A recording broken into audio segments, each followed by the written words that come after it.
watching Noir Lane. I'm your host, David. Remember, every story hides a secret, and every shadow hides a clue. Tell us what part of the world you're watching from. Subscribe and hit the like button. Join us in the mystery, and let's dive into the story. Chapter 1. I have opened my desk drawer thousands of times in Nero Wolfe's office, and I can say with confidence that most of the contents are dull.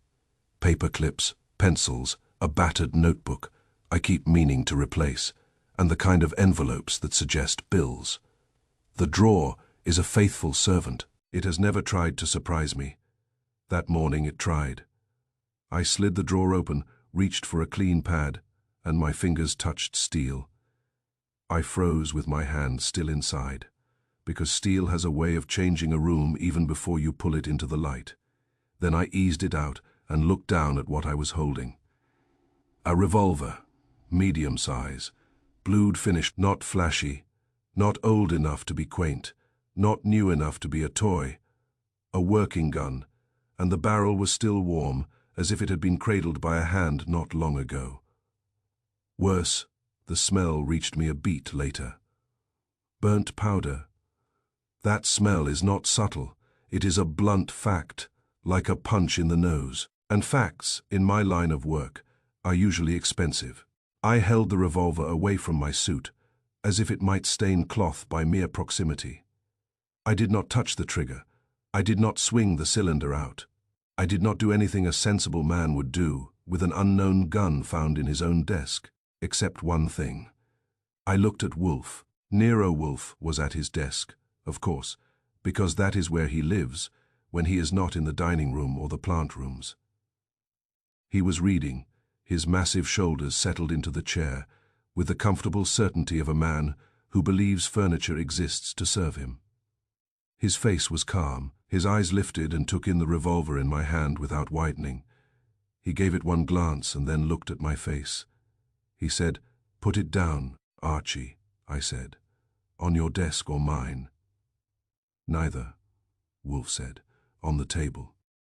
There was a small table near the red leather chairs. I crossed to it carefully and set the revolver down as if I were placing a live insect under glass. Then I returned to my desk, slid the drawer shut with my foot, and stood with my hands in my pockets, because I did not trust them anywhere else. Wolfe closed his book as if he had finished a paragraph and did not wish to be interrupted by gunplay. He set it aside with a precise motion. "How long?" Wolfe asked. "Has that been there?" "I can give you a range," I said. "Between last night and the minute I opened the drawer." Wolfe's eyelids lowered slightly. "You are certain you did not place it there?" "I am certain," I said. "If I ever put a hot revolver in my desk, you will have reason to worry about my sanity." Wolfe's mouth tightened. "I already worry about your sanity. It is not relevant you detect the odor of discharge." "Yes," I said. "It's the perfume of trouble."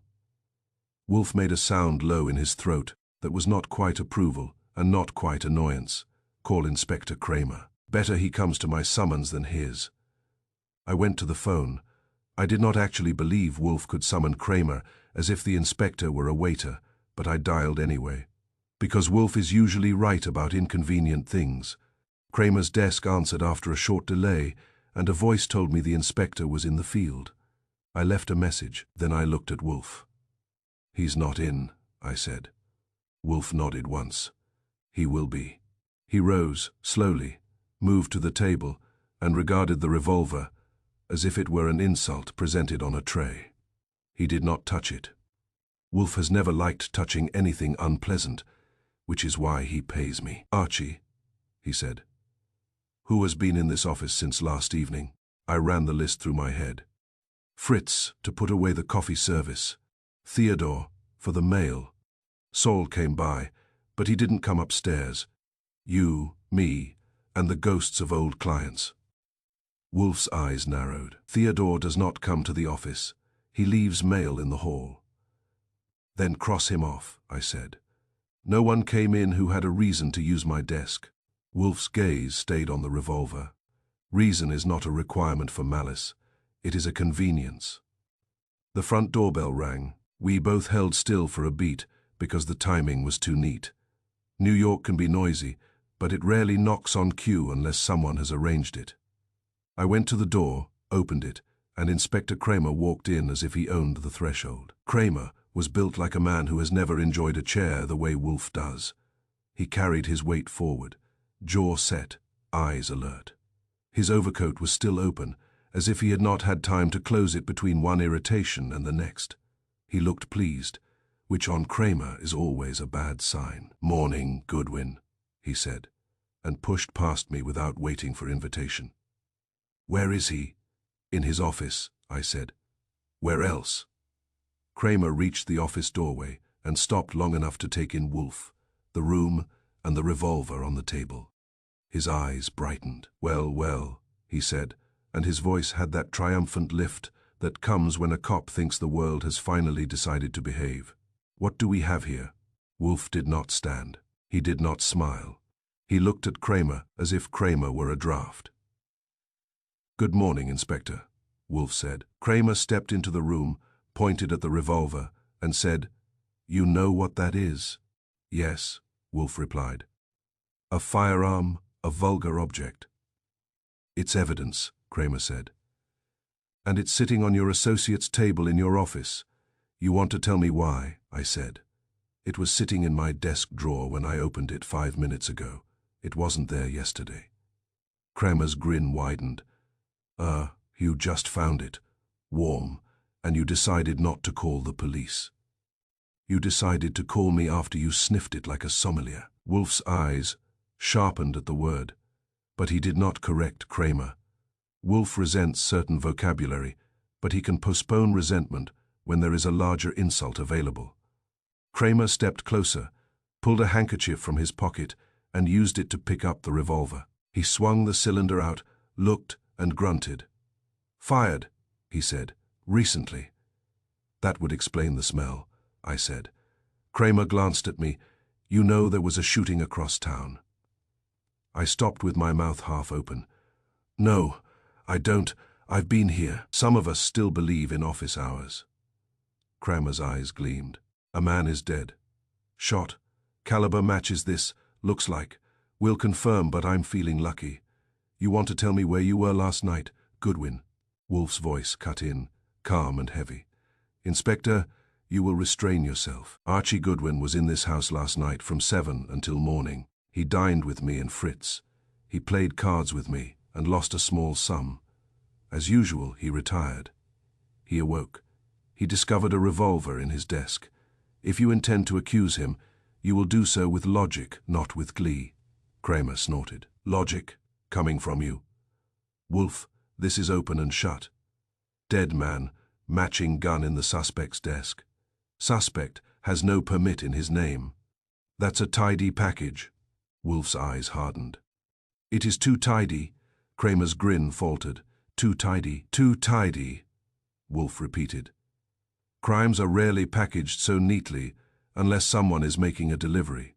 Kramer's face reddened. "Are you telling me someone planted it?" Wolf's tone stayed mild.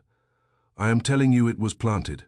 The question is by whom and for what purpose?" Kramer looked at me again, and his eyes were narrower now, less delighted. "You touched it." "Not much," I said. "Enough to confirm I didn't hallucinate it." Kramer made a sound of disgust. "You two always have to smear everything." "All right, I'm taking it." He pocketed the revolver with the handkerchief still around it and said, "You're both coming downtown." Wolf's expression remained unruffled. Number Kramer blinked. "Number," Wolf said again, as if explaining a simple rule to a child. "I will not go. Archie may go, if you insist, though I will advise him to refuse." Kramer's face went a deeper shade of red. "You think you can just—" Wolf lifted a hand. "Inspector, do you wish to solve a crime or to indulge your emotions? If you want to indulge your emotions, I recommend a brisk walk. If you want to solve the crime, you will leave my house and return later with details of the dead man." Kramer stared, and for a moment I thought he might explode. Then he did what he usually does when Wolf refuses to be bullied. He redirected his irritation toward me, because I am easier to bark at. "Goodwin," he said. You're not leaving town. You're not leaving your office. You're not doing anything without telling me. I wasn't planning to, I said. I have a warm gun in my drawer. That tends to reduce vacation urges. Kramer jabbed a finger toward Wolf. And you, stay put. Wolf's eyes narrowed. Inspector, I have been sitting in this chair for hours. Your command is redundant. Kramer glared at him, then turned and stomped out, coat flapping behind him like a flag of irritation. I followed him to the hall, because I like to be present when a storm exits. At the door he stopped and looked at me. Archie, he said, voice lower now, less triumphant. The office belongs to a loansman named Leonard Briggs. Small-time operator, loans pressure. The victim was shot in Briggs's office. One shot. Clean. No robbery, no fuss, just dead, I said. Never heard of him. You will, Kramer said, because the gun in your desk just introduced you. He left. I closed the door and leaned on it for a second, because doors are useful for absorbing the first impact of dread. Then I walked back to the office. Wolf was already in his chair again, as if he had never moved. He looked disgusted, not by Kramer's manners, but by the fact that violence had entered his house in metal form. Leonard Briggs, Wolf said. Yes, I replied. Small, time loan man shot in his office. Wolf's eyes narrowed. I have heard the name. From where? I asked. Wolf looked at me as if I had asked him to name every orchid upstairs. From life, Archie. The city murmurs. A man who listens occasionally hears. Do we listen now? I asked. Or do we pretend this is a misunderstanding and go back to breakfast? Wolf's mouth tightened. We cannot pretend. Someone has placed a dead man's caliber in your desk, I said. That's a poetic way to say I'm being framed. It is also an accurate way, Wolf replied. You are being framed. The frame is inside my house. That makes it personal. Personal, I repeated. You mean you're offended? Wolf's eyes turned cold. Yes, I am offended. And I am wary. I frowned. Wary of what? Wolf leaned back slightly. Of the purpose. Leonard Briggs is not the sort of man whose death generates this much artistry unless someone is using him as a message.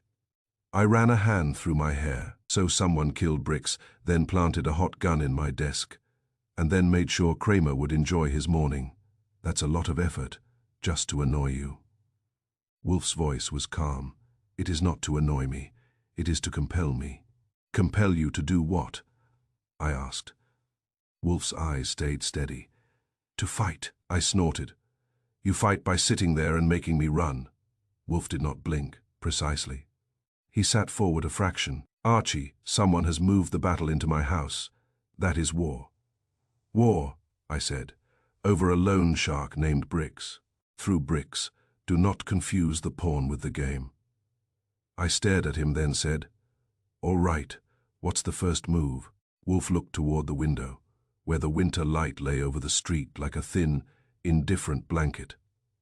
Somewhere uptown, the city was continuing its business. Somewhere downstairs, Fritz was preparing lunch, because Fritz believes crime should not interrupt meals. Somewhere above us, the orchids were waiting for Wolf's attention, and I knew Wolf resented that the revolver had stolen his morning calm. Wolf's gaze returned to me. You will go, he said. To Leonard Briggs's office. I blinked. Kramer told me not to move. Wolf's eyes narrowed. Kramer is a policeman. He is not my supervisor. You will go discreetly, you will observe. You will learn who had access, who had motive, and who was present. And if I get arrested, I said, Wolf's tone was mild, then you will have confirmed that the frame is meant to immobilize you. Avoid that outcome. I'll add it to my list, I said. Wolf continued. You will also examine your desk, not for the gun, for traces. Whoever planted it did not float it in on a cloud. They touched something. They moved something. They left something. I nodded slowly. I'll check. Wolf's eyes hardened. And Archie, yes. Do not assume this began last night, Wolf said. A revolver in your desk is not the beginning. It is the announcement. That line settled in my stomach like cold coffee. I moved to my desk, pulled the drawer open again, and stared into it as if it might confess. Paper clips, envelopes, pencil stubs, and a faint smudge of something dark near the back corner, as if a hand had brushed against wood after touching oil. I leaned closer and sniffed. It smelled faintly of the same burnt powder, masked by the more ordinary odor of paper and dust. Then I noticed something else. A small scrap of paper tucked under my blotter, just barely visible. I pulled it out. It was torn from a pad, roughly, and on it was one line printed in block letters, as neat as a threat. You will carry it. I looked up at Wolf. He was watching me, expression unchanged, but his eyes were hard. Someone left a note, I said, and handed it over. Wolf read it, then set it on his desk, as if it were a dead insect. Yes, Wolf said. That confirms it.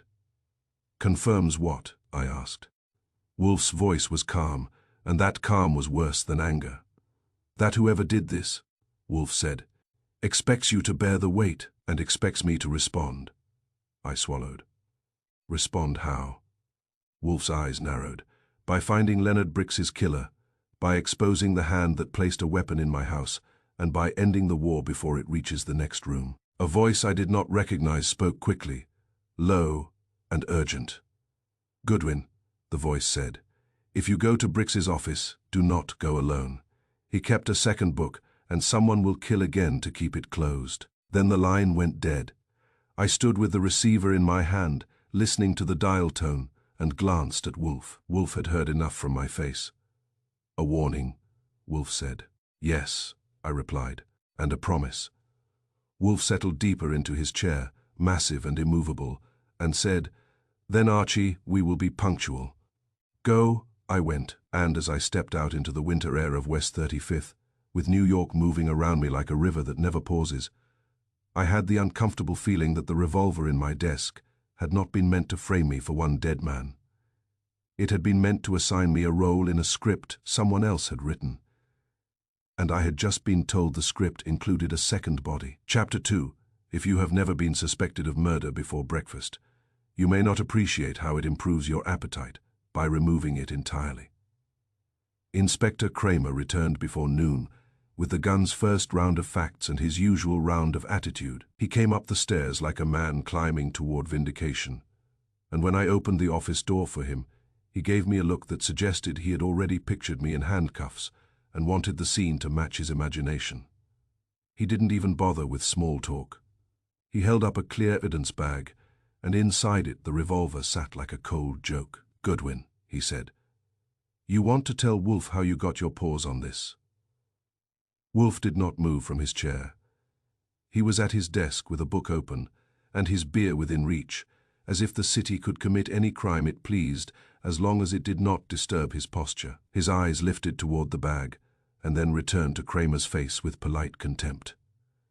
Inspector, Wolf said, you are unseemly. Kramer snorted. That's the nicest thing you've ever called me. Listen, the serial is filed off. Not scratched, not sloppy. Filed. Someone took time.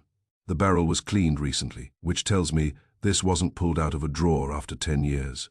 Somebody used it, wiped it, and stuck it in your boy's desk like a gift. I said, a gift is usually wrapped. Kramer ignored me, which is one of his virtues. And the cylinder, he went on, had one spent round missing when we got it.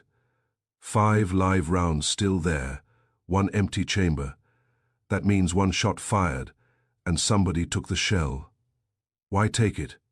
So ballistics can't match the shell to the gun, but the bullet in the dead man will match anyway, if it's the right gun. Wolf's eyes narrowed. If Kramer's mouth twisted, don't hang your hat on if caliber fits. The slug we pulled looks right. We're waiting on the lab to confirm, but I'm not sweating it. Wolf said, then your triumph is premature. Kramer's eyes flashed. My triumph is your problem, because only a fool would plant evidence in your office, Wolf. That means one of 2 things. Either a fool did it, or your boy did it. I felt my eyebrows go up. Thanks for narrowing it down.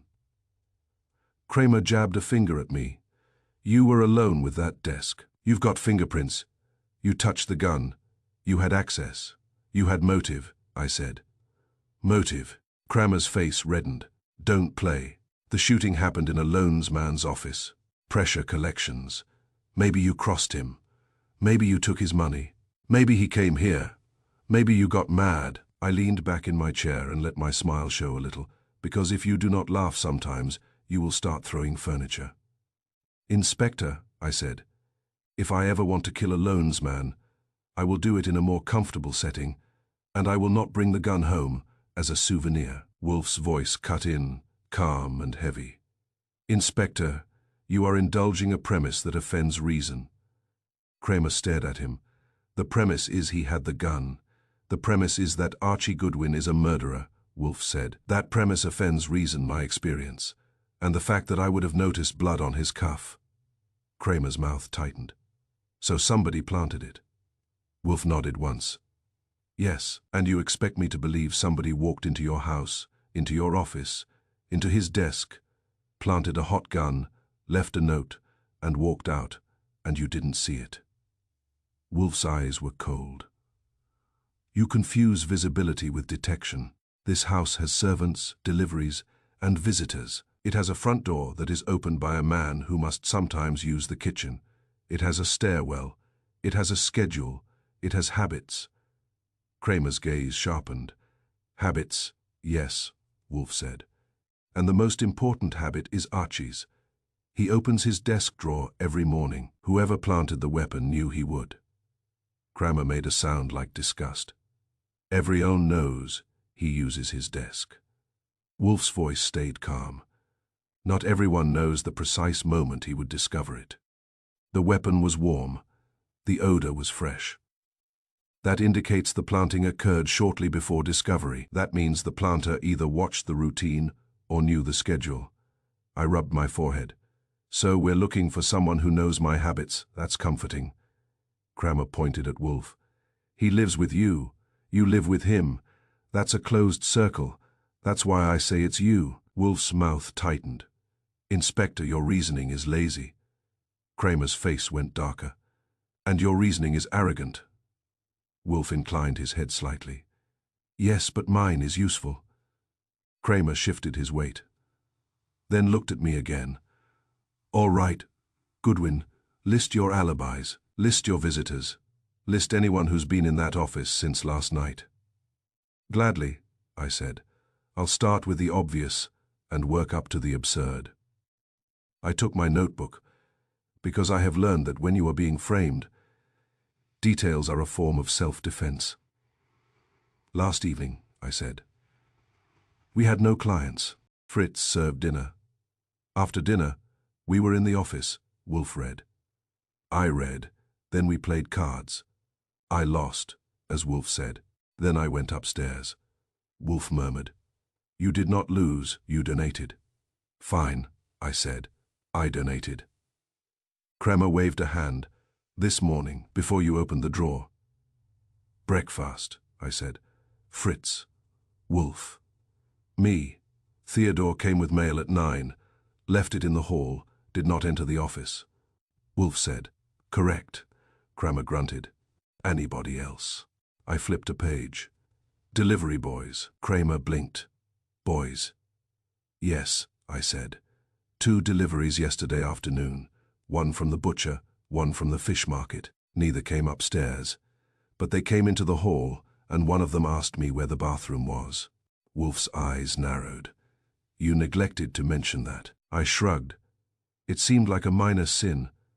The kid was pale and frightened. I sent him to the powder room by the kitchen. Fritz was there.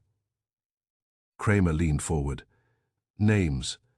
I can get them, I said. The butcher's boy was a kid with ears. The fish boy had a cap that needed cleaning. If you want names, I'll call the shops. Kramer's mouth tightened. Keep going. A repairman, I said. Wolf's eyes narrowed again. Repairman. Yes, I said. The bell has been sticking, Wolf complained. Fritz threatened it. Mr. Garvin from the service company came by at 4. He came into the hall, went into the basement stair, and worked on the bell mechanism. He was here 30 minutes. Fritz was in the kitchen. I was in the office. Wolf was upstairs with the orchids. Wolf murmured, "As usual." Kramer's eyes sharpened. "Did he come up?" "No," I said. "He did not need to." Kramer grunted. "Then he's not your man," Wolf said. "Do not decide prematurely." Kramer glared. "I'm the cop." Wolf's tone stayed mild. "Yes, that is why you require guidance." Kramer swallowed something unpleasant and looked back at me. "Anybody in that office besides you and Wolf?" I hesitated for half a second, and Wolf noticed. "Archie," Wolf said softly. "Do not improvise. Speak." "All right," I said. "A client." Kramer's eyes widened. "A client? You didn't mention a client." "I said no clients last evening," I replied. "This was earlier, yesterday. Around 11, a man named Hollis Drake. He wanted to hire Wolf." Wolf's eyes narrowed. "He was not a client. He was an annoyance." "Fine," I said. "An annoyance who sat in that chair and waited." Kramer leaned forward. "Waited where?" "In the office," I said. "Wolf refused to see him at first because he arrived without appointment. I made him wait while I went upstairs to ask Wolf if he wanted to see him. Wolf's mouth tightened. I said no. "And then you changed your mind," I said, "because it was true and it was relevant, and Wolf hates both." Wolf's eyes narrowed. "I did not change my mind. I refined it." Kramer barked. "Get to the point." "The point," I said, "is that Drake waited alone in the office for about 12 minutes while I was upstairs and Wolf was in the plant rooms. Fritz was in the kitchen. That means Drake had access to my desk." Kramer's eyes gleamed. "Now we're talking. Who is Hollis Drake?" "A man with clean cuffs and impatient eyes," I said. "He said he had a problem and wanted Wolf. Wolf refused. Drake left angry." "That's it." Wolf's voice was low. "Not quite." I looked at him. Wolf looked at the note on his desk, the one that had said "you will carry it," as if it were a second witness. He asked. Wolf said, a question he did not need to ask. Kramer blinked. "What question?" Wolf's eyes were cold. He asked whether Archie kept a gun. I stared at Wolf. He did not. Wolf's gaze shifted to me. "He did. You were pouring him coffee. He looked at your desk and said, 'Goodwin, do you keep a gun in there?' I opened my mouth, then shut it. I could not recall the exact words, because my mind had dismissed them as idle talk. And now I wanted to punch my mind. I remember him glancing at my desk. I admitted, I didn't hear that part. Wolf's expression did not soften. "You hear what you expect. That is why people are framed." Kramer's eyes were bright now. "So Drake asked about a gun. Then the next morning there's a gun in your desk. That's convenient." Wolf's voice was flat. "Convenient for him, yes." Kramer leaned back, chewing it. "Where's Drake now?" "I don't know," I said. "He left." Kramer stood up abruptly. "I'll find him." Wolf's voice stopped him. "Inspector, you will not yet. You will first provide me with the details of Leonard Brix's death, the scene, witnesses, schedule, and any names connected. This is not a matter of chasing the first convenient suspect. That is what amateurs do." Kramer glared. "You calling me an amateur?" Wolf replied. "I am calling you hasty." Kramer's face went red, then he forced it down, because even Kramer has a survival instinct. "All right," Kramer said. Rough. Brix was found at 8:30 last night by his secretary. One shot through the chest. Clean, no struggle. Office door unlocked. No sign of robbery. Gunshot was muffled. Maybe a pillow. Maybe a suppressor. Neighbor heard nothing. Building had a night watchman, but he was in the basement at the time checking a boiler. The victim had calls that afternoon, a meeting at 6, then supposedly stayed to finish paperwork. There's a missing ledger, we think, and a safe that was open but empty. Wolf's eyes narrowed. "A missing ledger?" Kramer nodded. "Yeah, we found torn papers in his wastebasket. Financial notes. Names, some of it burned." Wolf's voice was calm. Then the murder was not merely murder. It was a purge. Kramer snorted. Tell me something I don't know. Wolf's gaze sharpened. Inspector, did Brix have any connection to Hollis Drake? Kramer blinked. I don't know. Why would he? Wolf said. Because Drake appeared at my house hours before Brix died, asked about Archie's gun, and left. Either that is coincidence, or Drake is the hinge between Brix and this house. Kramer's mouth tightened. I'll check Drake. Wolf held up a hand. Not yet. Archie will. Kramer snapped. Like hell he will. Your boy is a suspect. Wolf's eyes went cold. Then you will assign a detective to shadow him. That will satisfy your appetite for control and permit my work to proceed. Kramer stared, then grudgingly nodded. Fine. But if he runs, I'll drag him back by his collar. I said, Inspector, I do not run. I stroll. Kramer ignored that and turned toward the door. I'll send someone. When he was gone, Wolf sat still for a moment, then said softly, Archie, the question remains. What question? I asked. Though I knew. Wolf's eyes narrowed. Who knew you would open that drawer this morning? The gun was warm. The smell was fresh.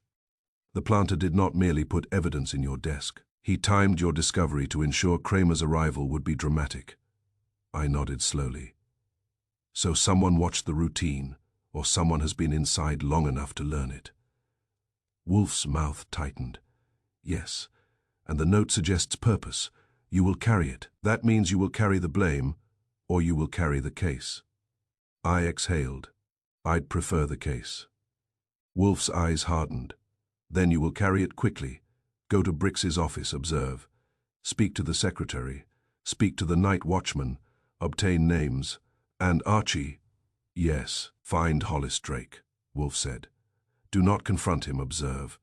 Learn who he is before he learns how much you know. I grabbed my coat, and if Drake is the hinge. Wolf's voice was flat. Then the hand that placed the gun in your desk will attempt another adjustment. Hinges squeak when forced. As I headed for the door, Fritz appeared with a tray and the faint look of a man who would like his household to stop producing weapons before lunch. Coffee, Fritz said. Bless you, I said, and took a quick swallow that tasted like civilization trying to keep its grip. Outside, the winter air cut clean. New York moved with its usual indifference. I walked toward my next stop with the uneasy sense that the frame job was not meant to end with my arrest. It was meant to make me move exactly where someone wanted me. And now I had to move there first. Chapter 3. If there is one thing you can say for Inspector Kramer, it is that he hates being wrong with a purity that approaches art. So when he came back to the brownstone that afternoon, I knew something had shifted. He did not stomp. He did not bark from the hall. He moved with the tight restraint of a man carrying bad news and trying not to let it drip on his shoes. He found me in the office. Naturally, because that is where my troubles have decided to take up residence. You, he said, and pointed at me as if he had misplaced me. Me, I said. Still here, I considered fleeing to South America, but the line at the coat closet was terrible. He ignored that with practice. He was holding a thin file folder and wearing an expression that suggested it contained a live snake. We got the ID wrong, he said. I blinked. Leonard Brix isn't dead. Oh, he's alive, Kramer snapped. Or he was this morning. That name was an assumption from a clerk who recognized a face and thought he was helping. The dead man's name is Grant Heller. The name hit me as if it was supposed to mean something. It didn't, not yet. Proceed, Wolf said. Kramer shot him a look. Thanks for permission. Wolf did not respond, which is his favorite reply. Kramer opened the folder and tossed a sheet toward my desk. It was a photocopy of a driver's license. The picture showed a man with tired eyes and a careful mouth, the kind of face you see behind a counter late at night. The name read Grant Heller. Bookkeeper, Kramer said, works for a waterfront shipping outfit called Harborline Freight and Storage. He was shot in an office that belongs to a loansman named Leonard Brick, which is where the confusion started. Heller rented the back office from Brix for Private work. That private work got him killed. Wolf's eyes narrowed slightly. A bookkeeper does not rent a back office to balance household expenses. Kramer grunted. Exactly. Harborline's been on my radar for years. Not enough to make it stick. They do shipping, storage, and a lot of things you can't list on a tax form. Heller kept books for them. That's what his boss says. What does his boss look like? I asked. Kramer gave me a flat stare. Like trouble. You want the name? You can get it when you stop being a suspect. I'm doing my best, I said, but everyone keeps making it hard. Kramer ignored me again and flipped another sheet out of the folder, a photo taken at the scene. The dead man's pockets had been turned out. There was not much.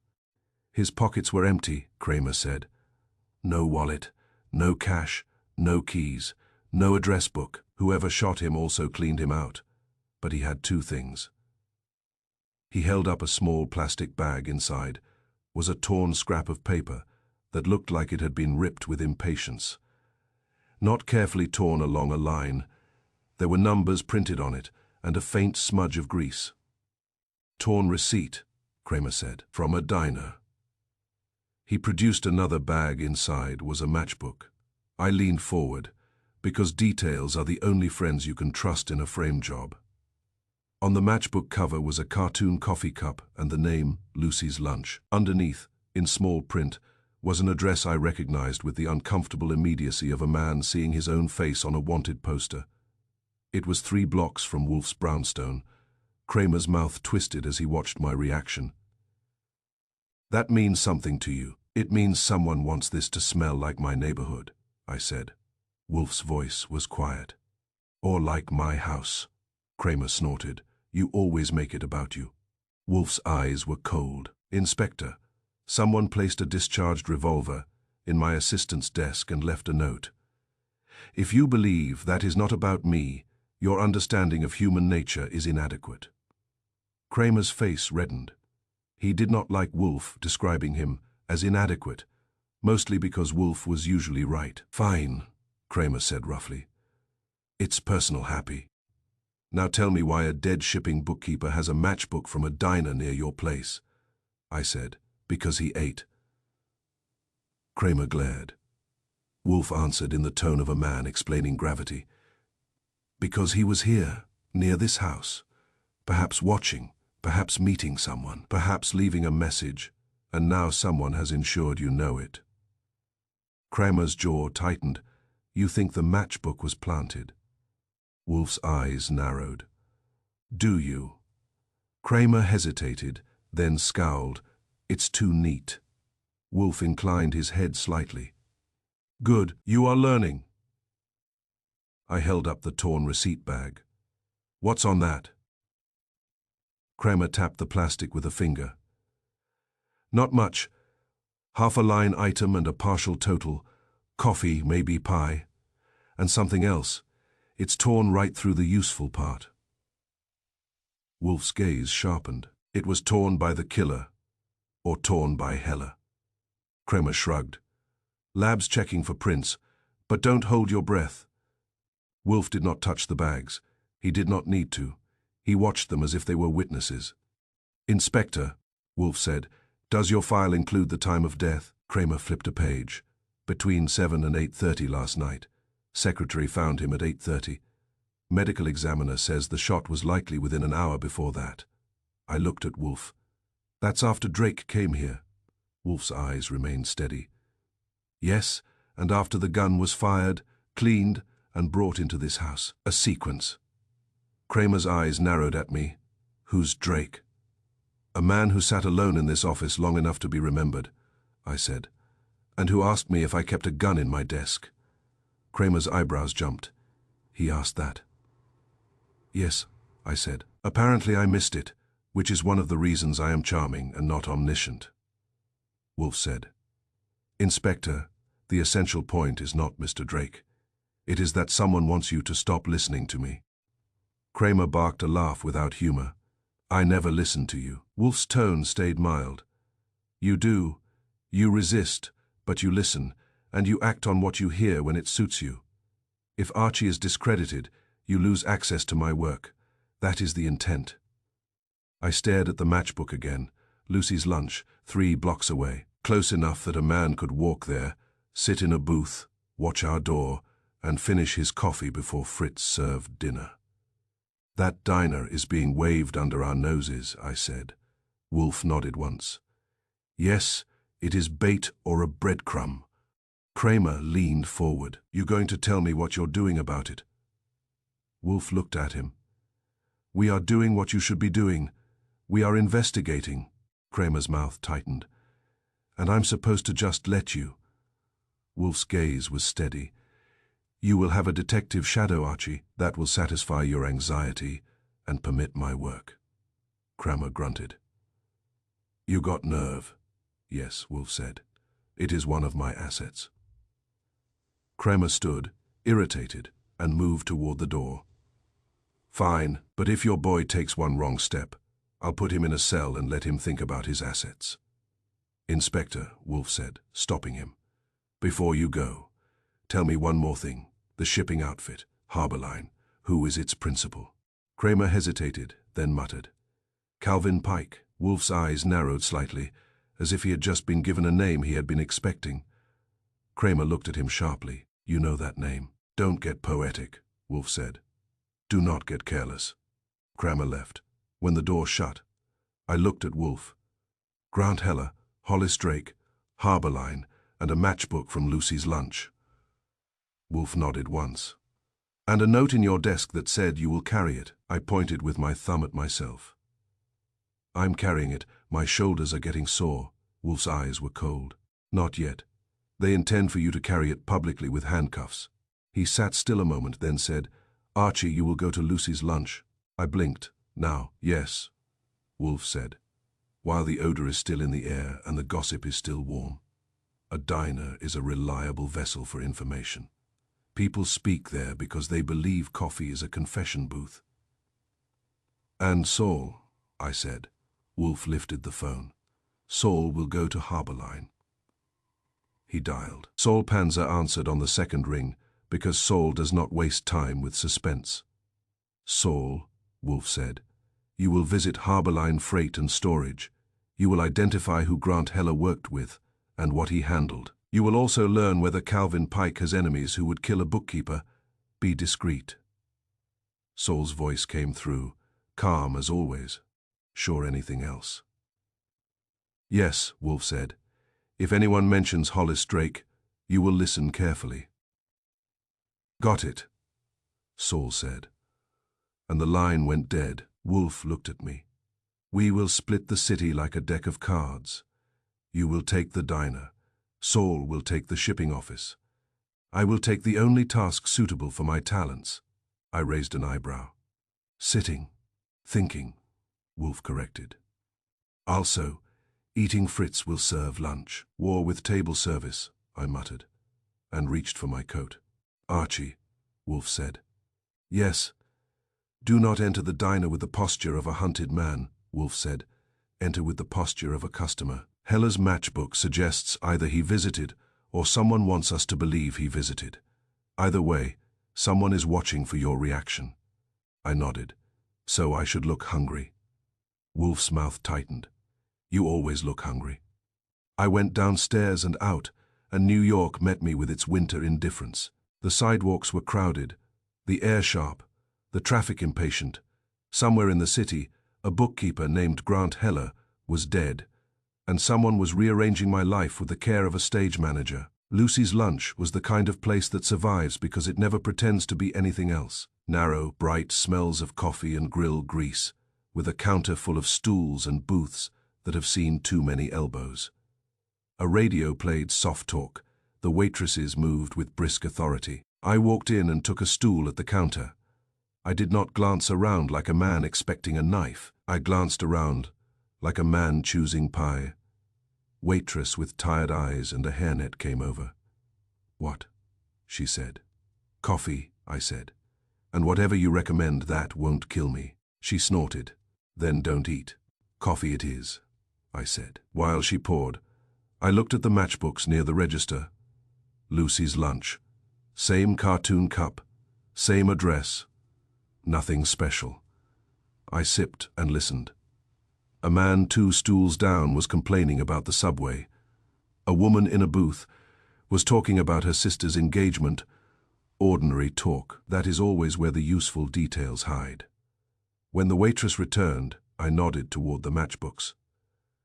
"Those free?" I asked. "Sure," she said. "Take 1, take 10, makes Lucy happy."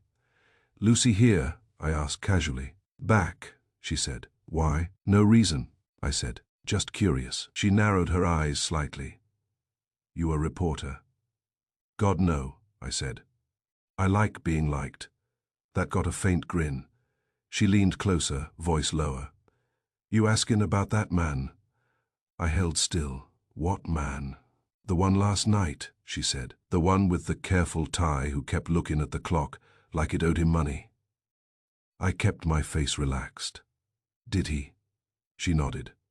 "Saturday in booth 3. Coffee. No food. Left a tip like an apology." "Alone?" I asked. She hesitated. "Not at first. My coffee suddenly tasted more important." "Who was with him?" I asked. She wiped the counter with a rag that had seen better days. "A guy came in, sat across. They didn't talk loud, but they talked. Then the second guy left. The careful, tie guy stayed, made a phone call from the payphone, then left." "Did you hear names?" I asked. She shook her head. "Number. But I saw the second guy's hand." I pulled a bill from my wallet and slid it under my cup. "What time was this?" "After 6, she said. "Before 7. Why?" I smiled lightly. "Because I'm trying to win an argument." She eyed me. "You ain't." "No," I admitted. "I'm trying to stay out of jail." Her eyes widened slightly. "You cops." "Not exactly," I said. "But I have one in my life who doesn't like me." She frowned, then jerked her chin toward the back. "Lucy's in the office. If you're asking, ask her." I slid off the stool and headed toward the rear, my coat suddenly too warm. Somewhere behind me, the bell over the door jingled, and I felt the hairs at the back of my neck lift. I turned casually. A man had entered and paused near the counter.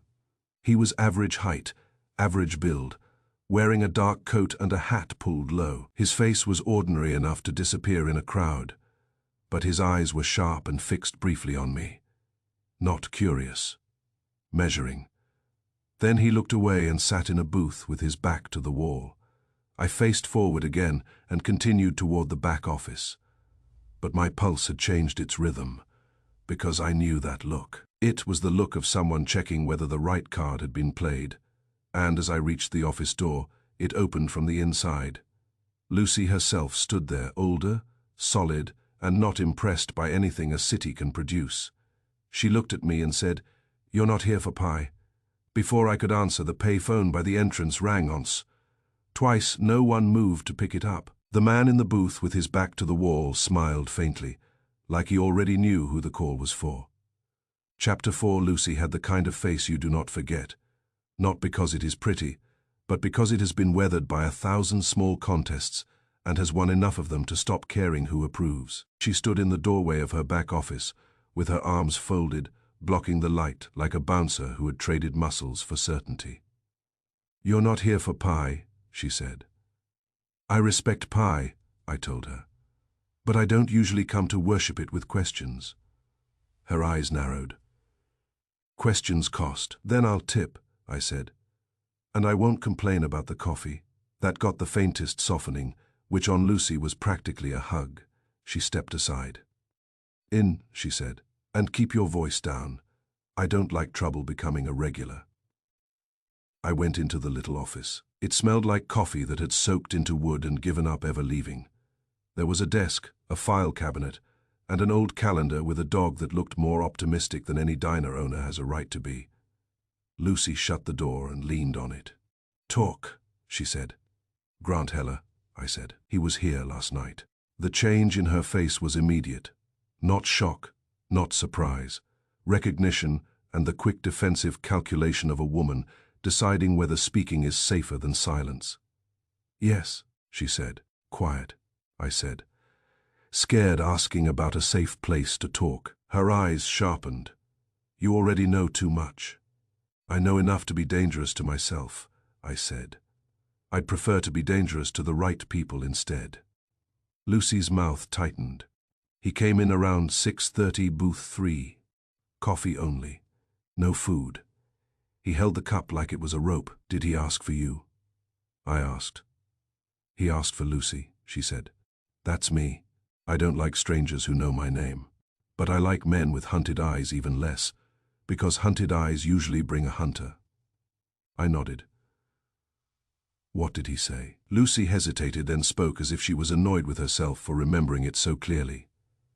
He said he kept books. He said he found something that would get him killed. He said he wanted to talk to someone who could listen without selling him. My throat tightened. Did he mention Wolf? She shook her head. He wouldn't say the name, he said. The big detective on 35th. Like saying it out loud would call down lightning. That was Heller being careful, and being careful had gotten him killed. I felt a familiar anger, the kind that shows up when you realize a man tried to do the right thing and the city punished him for it. Did he ask you to contact Wolf? I said. Lucy snorted. He asked if I knew a way to reach him that wouldn't leave tracks. And you said no, I guessed. I said I run a diner, she replied. Not a spy school. I told him I could give him the address if he wanted to knock like everyone else. She glanced away for a moment, and the toughness slipped enough to show something close to regret. He said he couldn't knock, she added. He said if he knocked, the wrong people would hear the door. I leaned forward a little. Then what? A man came in, Lucy said, the follower. She nodded, smiling like a tip and watching like a trap. I let the line sit for a second because it was good, and good lines are rare in bad situations. That's accurate, I said. It wasn't funny, Lucy snapped. That smile was for the room, like he wanted witnesses to remember him as friendly, but his eyes were sharp. He watched Heller like Heller was already in a box. What did he look like? I asked. Lucy made a face. Ordinary.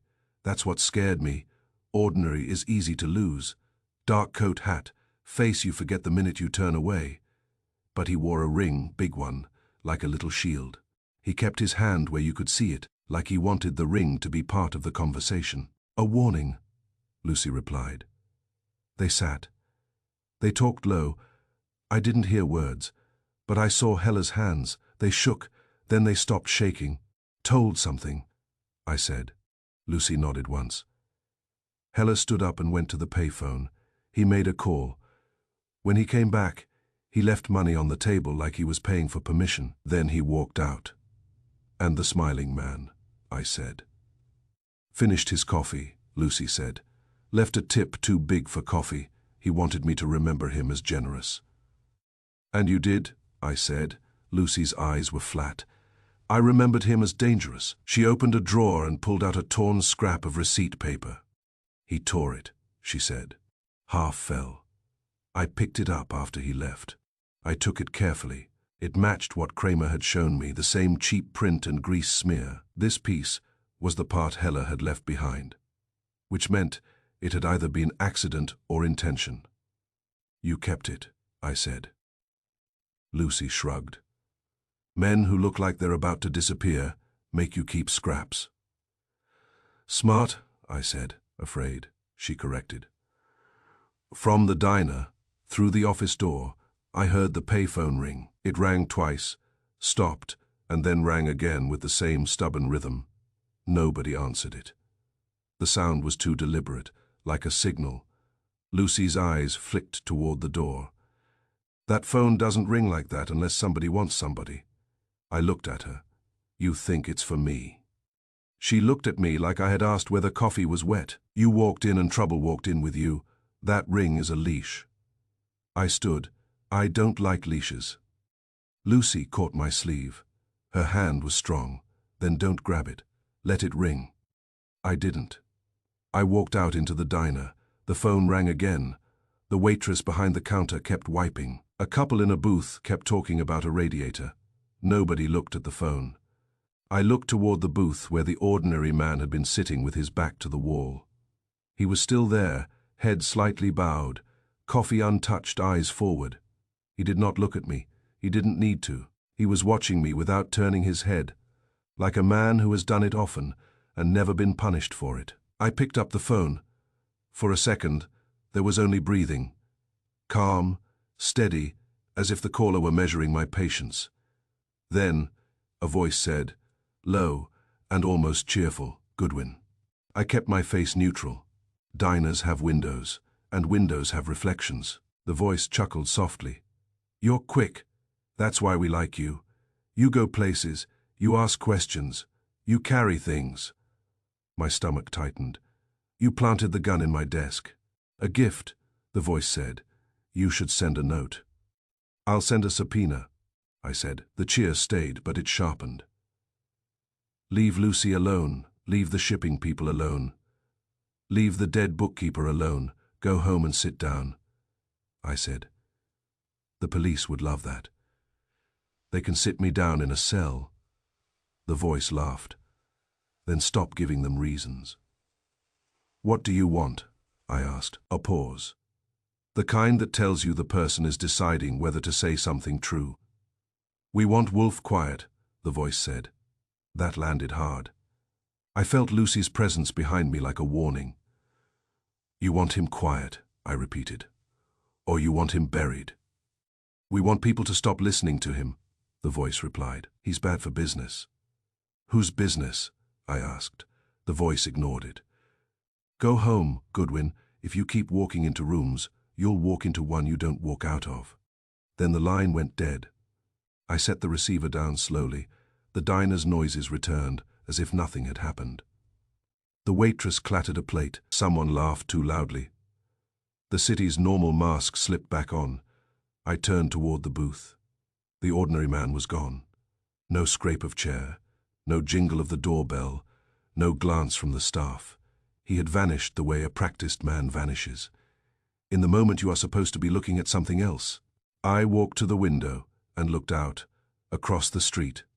A man in a dark coat stepped off the curb and melted into foot traffic. I moved out the door and followed at an ordinary pace, because running in New York makes you look guilty or insane, and I was already on thin ice with one inspector. He moved with the crowd, not fast, not slow. He did not glance back. At the corner he paused, waited for the light, and then descended into a subway entrance, like a man going home. I reached it seconds later and looked down. Nothing but bodies and air that smelled like iron and impatience. I stood there for a beat, then backed away. If he wanted to disappear underground, he could. The city is built for that. I returned to Lucy's and found her waiting by the counter, arms crossed, expression hard. "You answered," she said. "I did," I admitted. "You're not smart," she said. "Not always," I agreed. "But I'm stubborn." She stared at me for a moment, then softened just a fraction. "That man yesterday, the one with the ring, he wanted Hella to leave. Hella didn't want to. You could see it. He was trying to be brave." "Brave gets expensive," I said. Lucy nodded once. "If you find out who that ring belongs to, tell them Lucy's Lunch doesn't sell fear by the cup." "I'll put it in my report," I said, and meant it back at the brownstone. The air felt colder, not because the heat was off, but because the place had been invaded by intent. Fritz opened the door. He took one look at my face and said, "You have found trouble." "Trouble found me," I replied. I just shook hands with it. In the office, Wolf sat at his desk with his beer and his book, as if the world had not become a hostile stage. He looked up once. "Well," he said.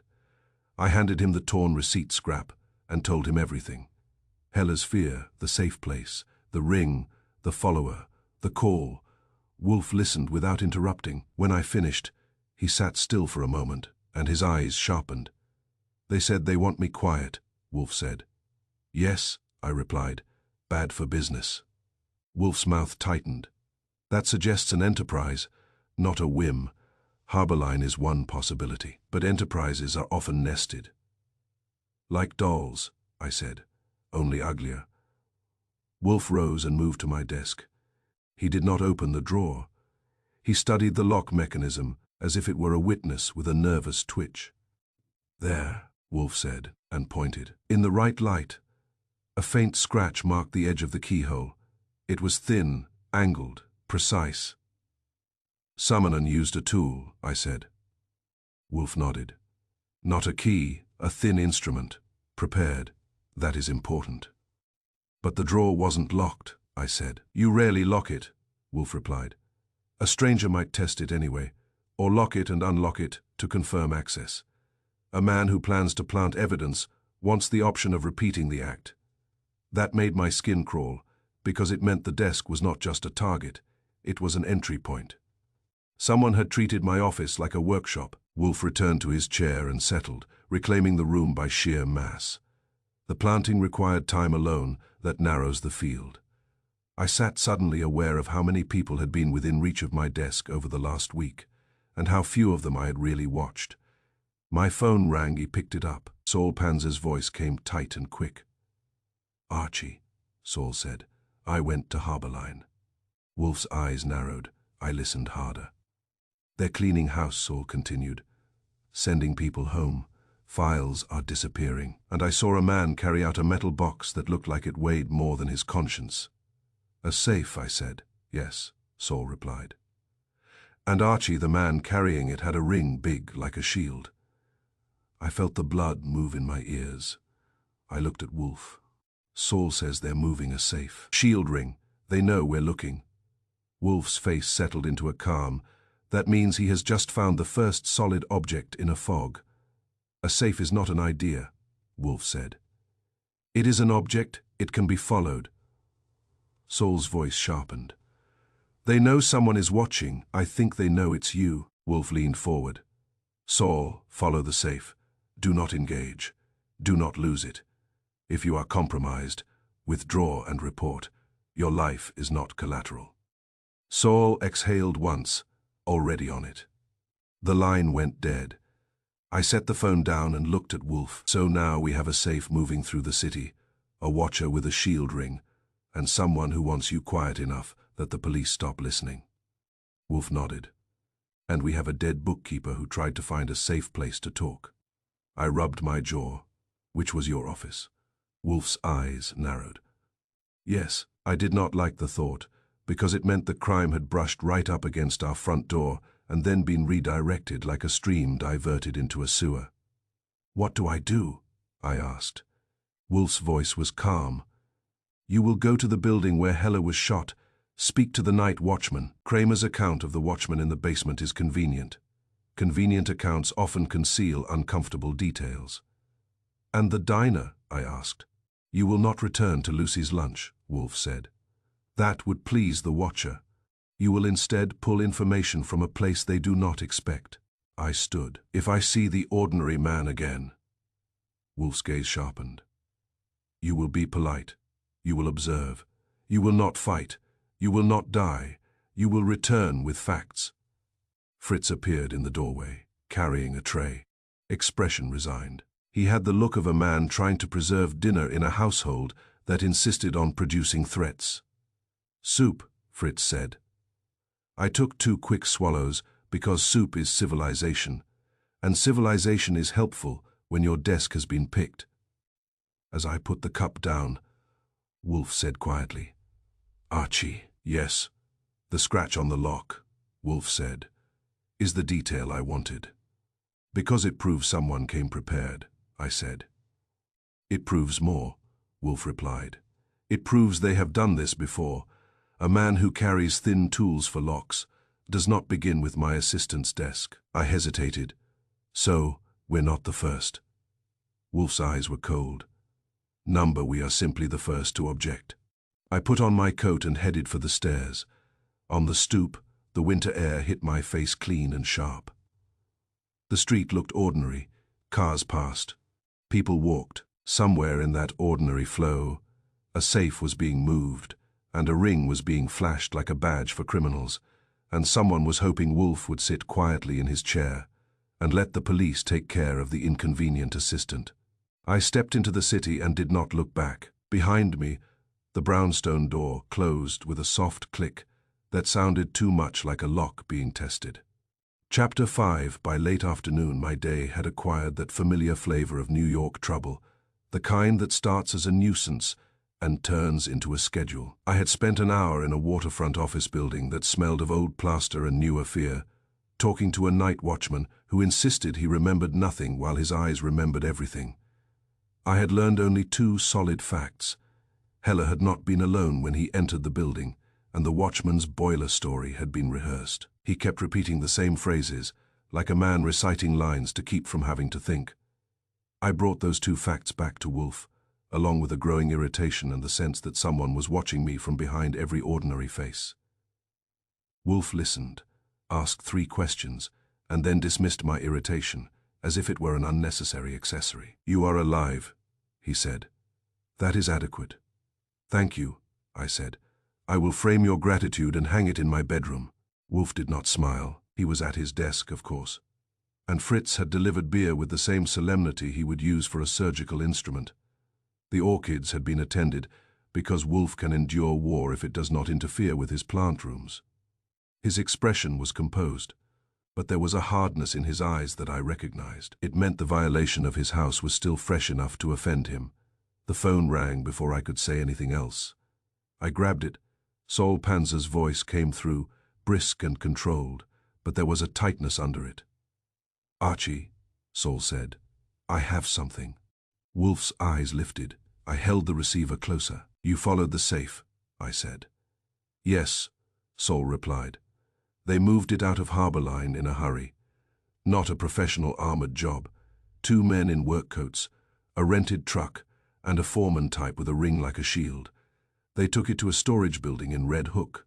Private, no signs. The kind of place where the paperwork is a rumor." "What did you see?" I asked. Saul exhaled. "I didn't see inside, but I learned who the foreman is. Name is Wade Fenn. He is an enforcer, works for Harbor Line's boss." Wolf's voice, low but clear, carried across the room. "Name?" I repeated it into the phone, eyes on Wolf. "Who is the boss?" Saul's voice tightened. "Calvin Pike. He runs Harbor Line freight and storage. Reputation is clean shirts and dirty hands. The kind of man who solves problems without paperwork." Wolf's eyes narrowed. "Proceed," Saul continued. "I spoke to a clerk who owes me a favor. Heller had been skimming numbers, not for himself. He wasn't taking money. He was copying, duplicating ledgers, making a second set. He planned to sell them." I felt my eyebrows lift. Sell them to who? Saul's voice was careful. That's the part he didn't say out loud, but the clerk heard him argue with Pike last week. Heller said he wanted out. Pike told him nobody gets out of Harbor Line with receipts. Wolf made a quiet sound of satisfaction, as if the city had finally provided a useful sentence. I said, "So Heller was planning to sell the ledgers. He was trying to reach Wolf. He went to Lucy's. He got followed. Then he got shot." "Yes," Saul said. "And Archie, there's more. Heller's copying wasn't sloppy. He was selective. He copied certain accounts, certain shipments." The clerk said. The numbers were tied to off-book cargo moving through Pier 9. Wolf's eyes sharpened. "Pier 9, Saul said. "That is where Pike keeps his private traffic. Also," the clerk said, "Pike has a man he calls the Watch. That man wears a ring." My stomach tightened. I glanced at Wolf. Wolf's voice was calm, as signet as a credential. Saul said, "Yes, that ring is not decoration. It is a badge for his people. A way to say, I belong to Pike, and I can do what I want." I said, "Can you stay on Fenn?" Saul replied, "I can, but it will get risky. They are nervous. Too many doors are closing." Wolf leaned forward slightly. "Saul, remain at a distance. Do not allow risk to become heroics. Observe and report. That is your functions." Saul exhaled once. "Understood. I will stay on the storage building and see if the safe moves again." "Call if it does," I said. Saul hung up. I set the receiver down and looked at Wolf. Heller was copying, planning to sell them. Harborline boss is Calvin Pike. Ring belongs to his people. Safe moved to storage in Red Hook. Wolf nodded once. Good, good, I repeated. I'm glad you're enjoying this. I am not enjoying it, Wolf said. I am using it. Calvin Pike is now a visible point. Visible, I said, like a shark fin. Before Wolf could reply, the doorbell rang. The sound in this house does not ring, it announces. Fritz goes to answer it. I stayed where I was because if you are a suspect, you conserve motion the way a man conserves money in a poker game. Fritz came back and said, with quiet disapproval, Inspector Kramer. Wolf's eyes narrowed. Of course. Kramer entered the office with the expression of a man who has finally received a gift he has been asking for all day. Not a good gift, the kind that proves he was right to be suspicious. He didn't sit. He held himself upright, as if sitting might dilute the satisfaction. Wolf, he said. Wolf replied, Inspector. Kramer turned his eyes on me. Goodwin, I said. Inspector. Kramer's jaw tightened. Lab confirmed the bullet. The slug pulled from Heller matches the gun from your desk by test fire. The sentence landed in the room like a brick on a tablecloth. I felt my stomach drop. Not because I was surprised, but because confirmation has a weight that theories do not. Kramer watched my face closely. He wanted me to flinch. He wanted me to look guilty. He wanted his neat package back. I did not give it to him. I gave him the mild boredom of a man who has been insulted too often to react. So, I said, the gun in my desk fired the bullet that killed Heller. Kramer nodded sharply. Yes. Wolf's voice was calm. You say this as if it is the end. Kramer's face reddened. It is the end, Wolf. Ballistics match. You can't argue with a slug. Wolf's eyes were cold. I can argue with motive. I can argue with method. I can argue with the fact that a man who wished to kill Grant Heller could have done so with any weapon, but chose this one and then ensured it would be found in Archie's desk. Kramer jabbed a finger at me, or Archie killed him and brought the gun home. Wolf's voice turned colder. Inspector, you are again indulging a premise that offends reason. Kramer barked. Reason? You think your opinion beats evidence?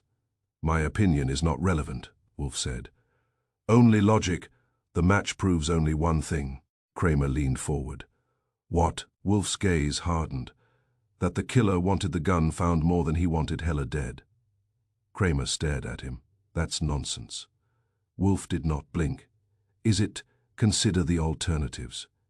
If the killer's sole goal was Heller's death, he would use a weapon he could dispose of safely. A common pistol tossed into a river, a revolver dropped into a furnace. A gun with no risk to a third party. Instead, he used a weapon he intended to place in my house, in my assistant's desk, while still warm. That is not disposal, that is delivery. Kramer's face tightened. He wanted to frame him. Yes, Wolf said, and he wanted you to accept the frame eagerly. Kramer's eyes flashed. Watch it. Wolf's tone stayed mild. You arrived with triumph in your shoes, Inspector.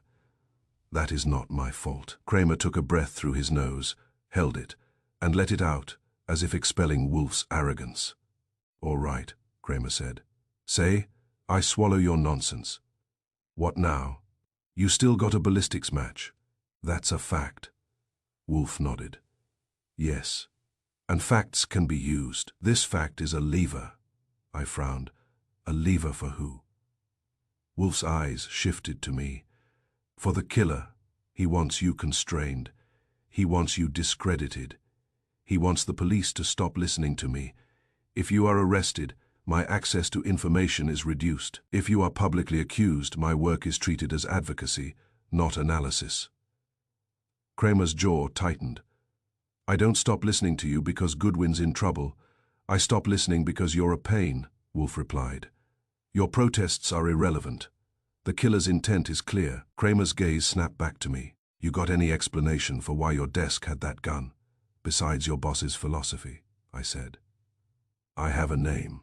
Kramer's eyebrows jumped. You have a name, Hollis Drake, I said. He came here yesterday. He waited alone in this office long enough to admire my desk. Wolf recalls him asking if I kept a gun. That seems like the kind of curiosity a man has when he intends to put one there. Kramer's eyes narrowed. You didn't tell me about this Drake earlier. I told you, I said. You were busy picturing my mugshot, Wolf said. Inspector, you will locate Hollis Drake, Kramer snorted. I will, and I'll locate you too, Goodwin, in a cell, unless Wolf's war speech gets you a medal. Wolf's eyes were cold. If you arrest Archie now, you will be serving the killer that should offend even your stubbornness. Kramer hesitated, and I saw the conflict on his face. Kramer is stubborn, but he is not stupid. He hates being used almost as much as Wolf hates leaving his chair. He grunted. I'm not arresting him today. I raised my eyebrows. That's generous. Don't get cute, Kramer snapped. I'm not arresting him today because I want the bigger fish. Wolf nodded once. Good. Kramer's gaze sharpened. What bigger fish? Wolf's tone stayed calm. A man named Calvin Pike. Kramer's eyes narrowed. Shipping harbor line. Wolf nodded. Yes, Kramer frowned. You know him.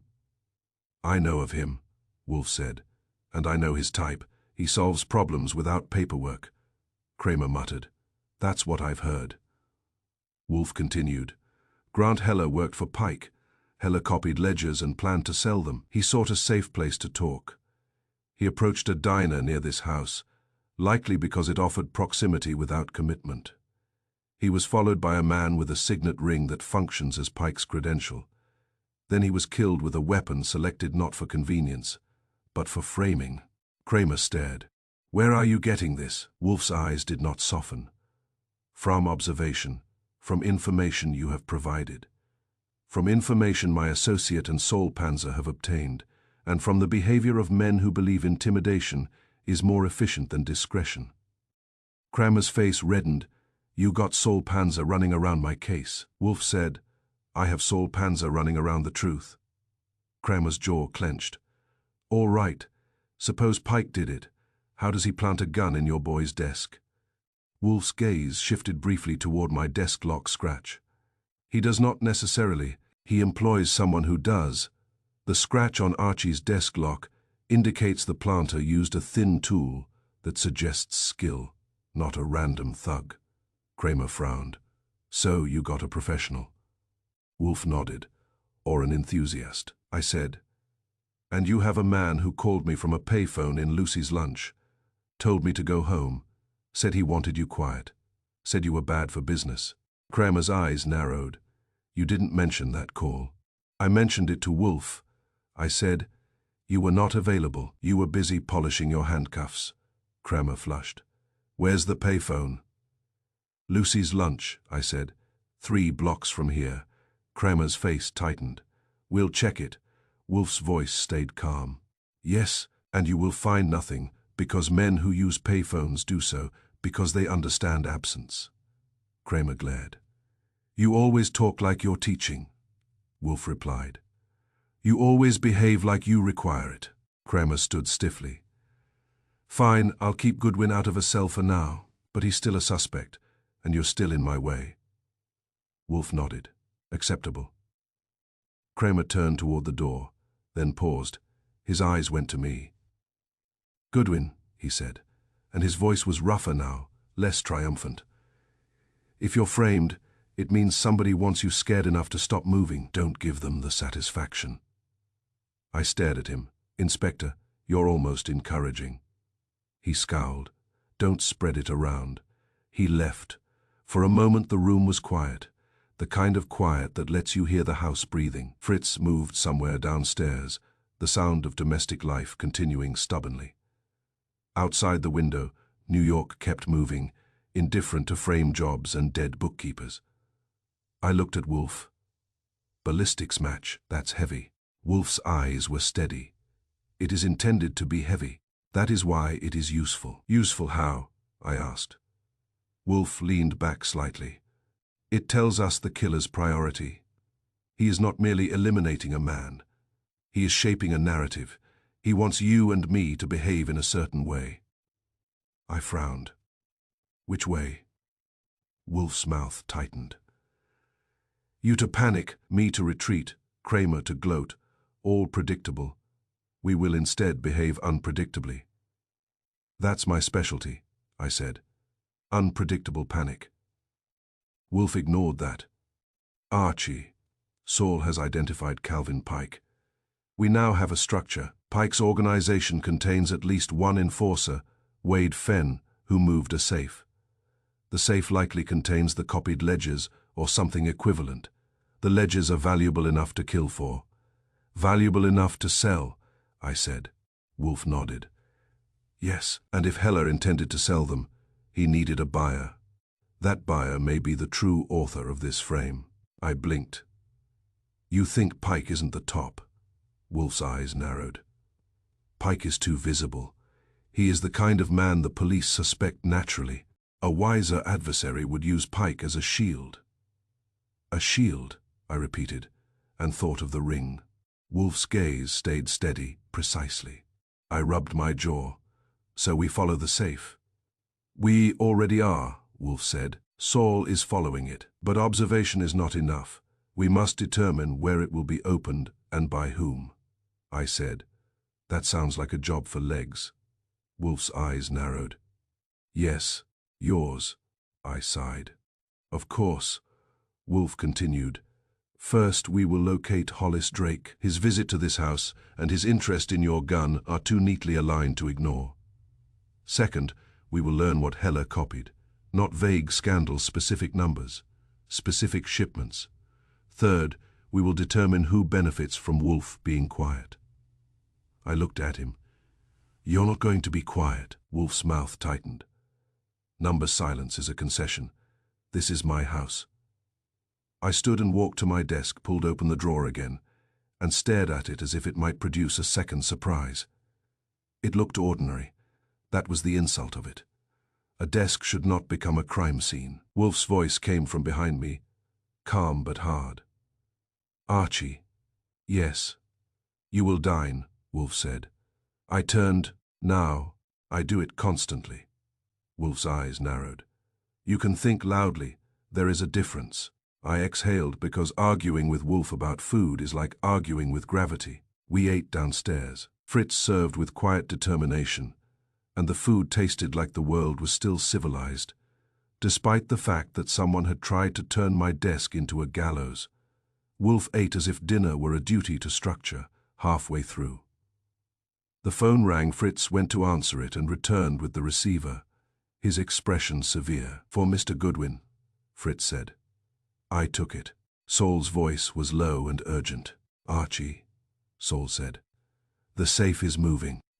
Wolf looked up sharply. I felt my stomach tighten again. Where? I asked. Saul replied. They loaded it into a van, 2 men, including Wade Fenn. They're heading north, toward Midtown. I looked at Wolf. They're bringing it closer. Wolf's eyes narrowed. Or bringing it to us. Saul continued. And Archie, there's another car behind them. A black sedan. I think it's not Pike's people. Different type, cleaner, like someone picking up a purchase. I swallowed. A buyer, Saul said. That's what it looks like. Wolf's voice, low and precise, cut in. Saul, do not lose the sedan. The sedan matters more than the safe. I relayed it. Saul exhaled. Understood, but they're turning. Looks like they're headed toward West Side. I met Wolf's eyes across the table. West Side, our side. Wolf set down his fork with deliberate care. Archie, dinner is concluded, I said. Thank you. I was just getting comfortable. Wolf rose. So is our adversary. I stood, grabbed my coat, and followed Wolf upstairs. As we entered the office, Wolf went directly to his chair, as if reclaiming his command post. He looked at me and spoke with calm authority.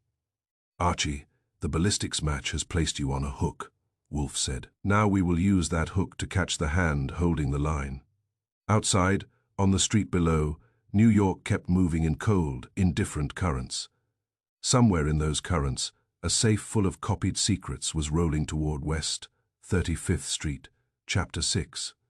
When a gun shows up in your desk, it does not just ruin your morning, it ruins your yesterday. It makes you replay harmless moments with a new soundtrack, and every innocent detail starts tapping its foot.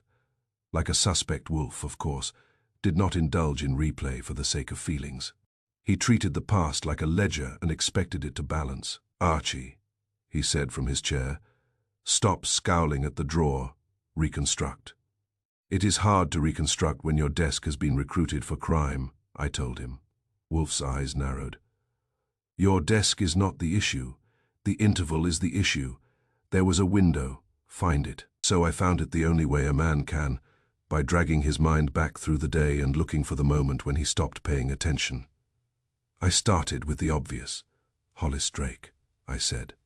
"He waited alone in here while I went upstairs." Wolf nodded once. 12 minutes, and you returned before any weapon could have been fired, cleaned and placed warm in your drawer. He is interesting, but not sufficient. "Deliveries," I said. "Fish boy, butcher boy." One asked for the bathroom. Wolf made a sound that meant he considered my concern for delivery boys a distraction from serious villainy. "Continue," he said. "The bell repair," I said. "A man came at 4. Garvin," Wolf murmured. "That is what the slip said," I agreed. "But he worked downstairs." Wolf's gaze stayed steady, and at 2:15.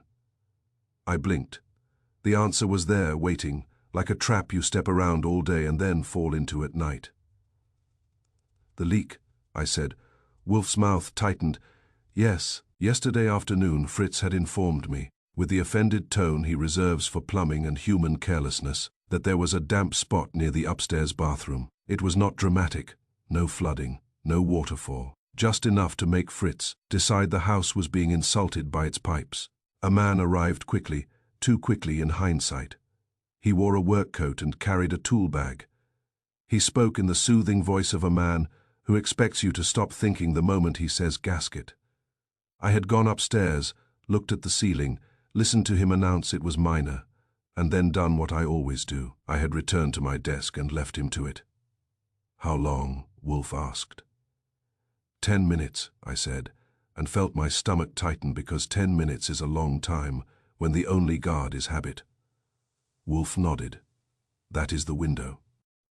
I sat and opened my notebook because writing it down made it feel less like a personal humiliation. 2:15, I said. "Pipe, leak inspection, 10 minutes. Repairman alone with the house." Wolf's eyes narrowed. "With your office," I grimaced. "I did not invite him in here." "You did not have to," Wolf said. "Men with thin tools create invitations." That brought my eyes back to the faint scratch on the desk lock. I could see it in my mind, a fine little insult that said someone had tested my world and found it soft. "All right," I said. "We verify him." Wolf nodded once. "Name, company. License. Do it quietly." I called the number on Fritz's note, the service outfit that had supposedly sent the man. The receptionist answered with cheerful boredom, which is the natural state of people who say, "How may I help you?" for a living. I gave her our address and asked about the leak.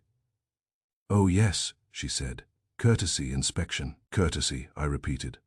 "No charge." "No charge," she confirmed, as if proud of her company's benevolence. "And the technician," I said. "Who was it?" "Evan Garvin," she said promptly. I stared at the phone as if it had lied to me. Garvin was the bell name too. A company does not send the same senior man twice in one day to the same address, and then call the second visit courtesy, unless it is either very generous or very crooked. I hung up and looked at Wolf. "Too clean," Wolf said, reading my face. "So clean it shines," I replied, "and it smells like costume." Wolf's eyes were cold. "Go there." I went because I had legs and Wolf had principle, and principle never leaves the chair. The service office was a cramped place above a supply store, with a desk, a few filing cabinets, and the worn look of a business that deals in pipes and complaints. A woman behind the counter asked what I wanted. I asked for Evan Garvin. "He's not in," she said. "Busy," I said. "He's in Florida," she replied with a small, satisfied grin, as if she enjoyed catching strangers in assumptions. Left Sunday. Back next week. I held my expression, mild. Mild is useful. Mild invites people to explain. In Florida, I said. Then who came to our house yesterday? Her grin faltered. She called to a man in the back. He came forward with a mustache and the weary look of someone who prefers wrenches to conversations. Garvin's in Florida, he said immediately, too quickly like a line learned. That makes sense, I said. Except your office told me Garvin did our leak inspection at 2:15 and a bell repair at 4. The woman's eyes shifted. We have subcontractors. The mustache man frowned. Temp work, we had a fill. In LaborLink, he had papers. Name, I said. She flipped a clipboard and said, Evan Garvin. Of course it is, I said. And the license. We scanned it, the man said, defensive. Policy. She pulled it up on a computer and turned the screen toward me. The scan was perfect. Too perfect. No glare, no blur, no crooked angle. It looked like a license designed to be scanned, not carried. I nodded slowly. That is not a man. That is a costume rented for an afternoon. The man bristled. We didn't make it. I know, I said. That's the point. Someone used your company's name to enter my house. They gave me the LaborLink contact, and I left them with the sort of unease that makes honest people defensive. It was not their fault, but it was their problem now. Back at the brownstone, I told Wolf everything. The Florida trip, the subcontractor, the 2 perfect license scan. Wolf listened without moving, hands folded, eyes sharp. A borrowed identity, he said when I finished. Or a manufactured one, I said. Either way, the leak bought him 10 minutes alone. Wolf nodded, and the lock scratch confirms he came prepared. I rubbed my jaw. We have the how. We still need the who. Wolf's eyes narrowed. We will find the who by provoking the why. I blinked. You want to provoke the people who already planted a murder gun in my desk. Wolf's voice stayed calm. Yes, fear is an excellent solvent. It loosens what men try to keep tight. He leaned forward slightly. The firearm was planted to be found, that we know, but now it is in police custody. If the weapon contains something more than a ballistics match, our adversary will not permit it to be examined deeply. So you want to make him think the lab is about to peel it open, I said. Wolf nodded. Exactly. We will set a rumor that the gun is being sent for deeper work, not merely test firing. Tool marks, residue analysis, solvent traces. Anything that suggests it might identify who cleaned it, who filed it, who touched it. I stared, and then we wait for the scramble. Wolf's mouth tightened. We watch for the move. You realize, I said, that if someone tries to steal evidence from the police, Kramer will explode. Wolf's eyes narrowed. That is one of the reasons the trap is effective. He called Kramer and gave him a version of the truth that would not be a lie. The gun would indeed be sent to the lab. Wolf simply encouraged the idea that the lab might look harder than usual. Kramer grunted, complained, and finally said, Fine. Transfer tonight. Happy. Wolf hung up and looked at me. Now, he said, we ensure the rumor reaches ears that are not police. You mean I take it to the precinct like a tray? I said. Yes, Wolf replied.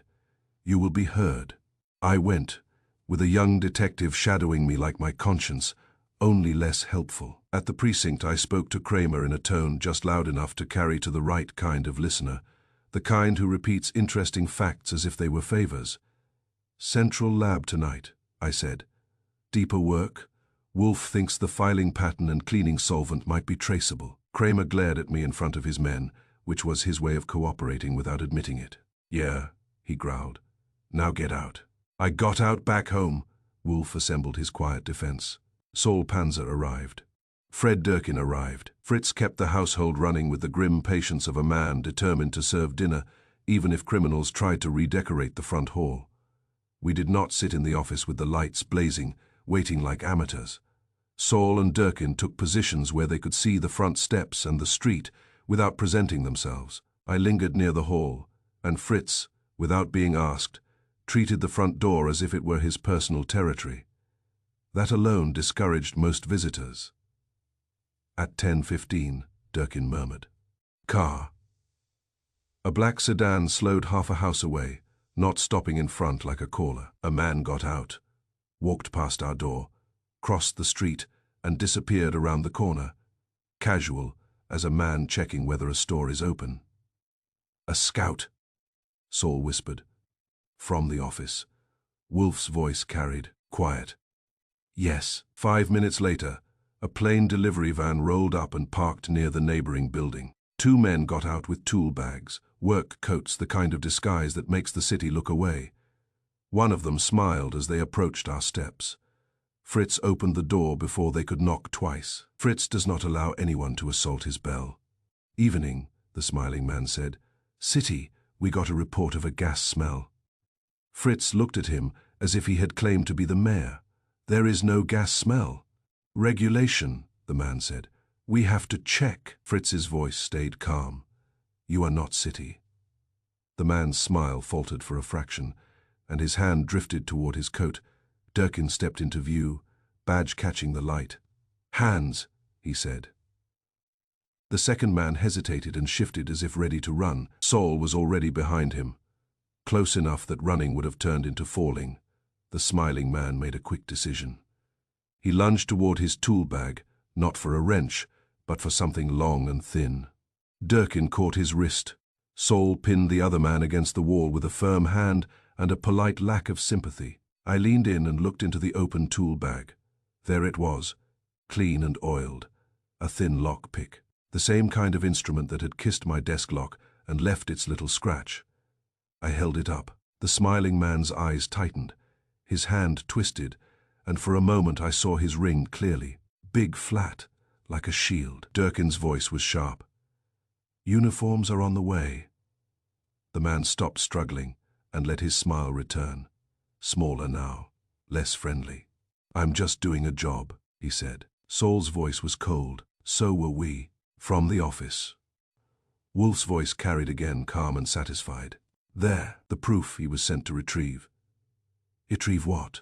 I asked aloud, knowing the answer and still hating it.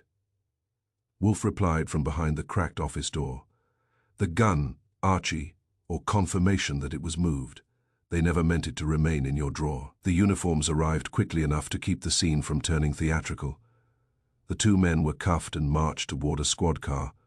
Fritz stood in the doorway, apron neat, face severe, as if he were watching dirt being carried out. As the ringed man passed me, he leaned closer and murmured, almost kindly, You're still carrying it.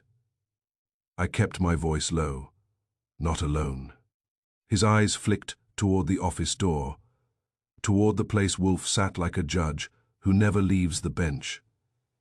Then he said, Tell Wolf to stop digging in the wrong safe. Before I could press him, a uniform pushed him into the car and slammed the door.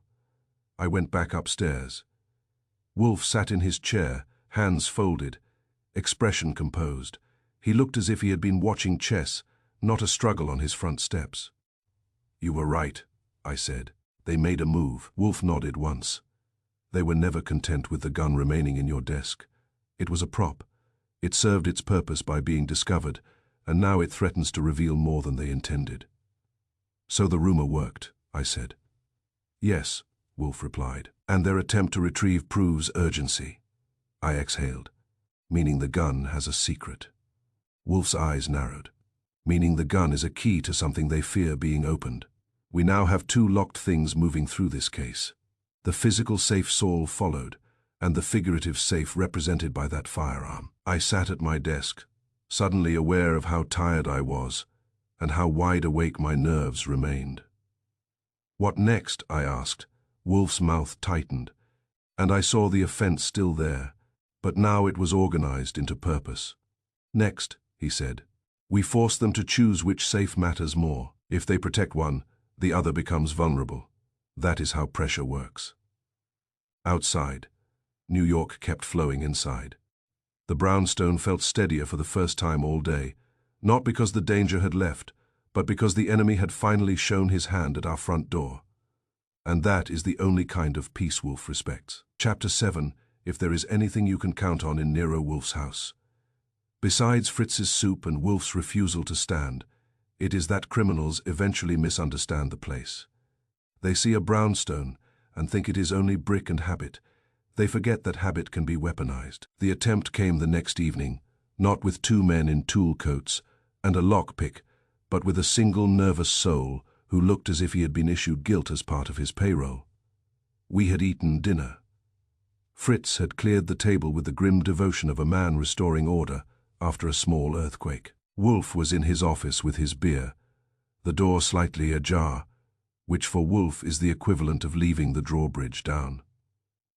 Saul Panzer was in the front room with a newspaper. He was not reading, and I was at my desk trying to convince myself that paper clips were still meant for paper. The bell rang once and Fritz answered it, because Fritz always answers it as if the bell itself is a personal insult. I heard low voices in the hall.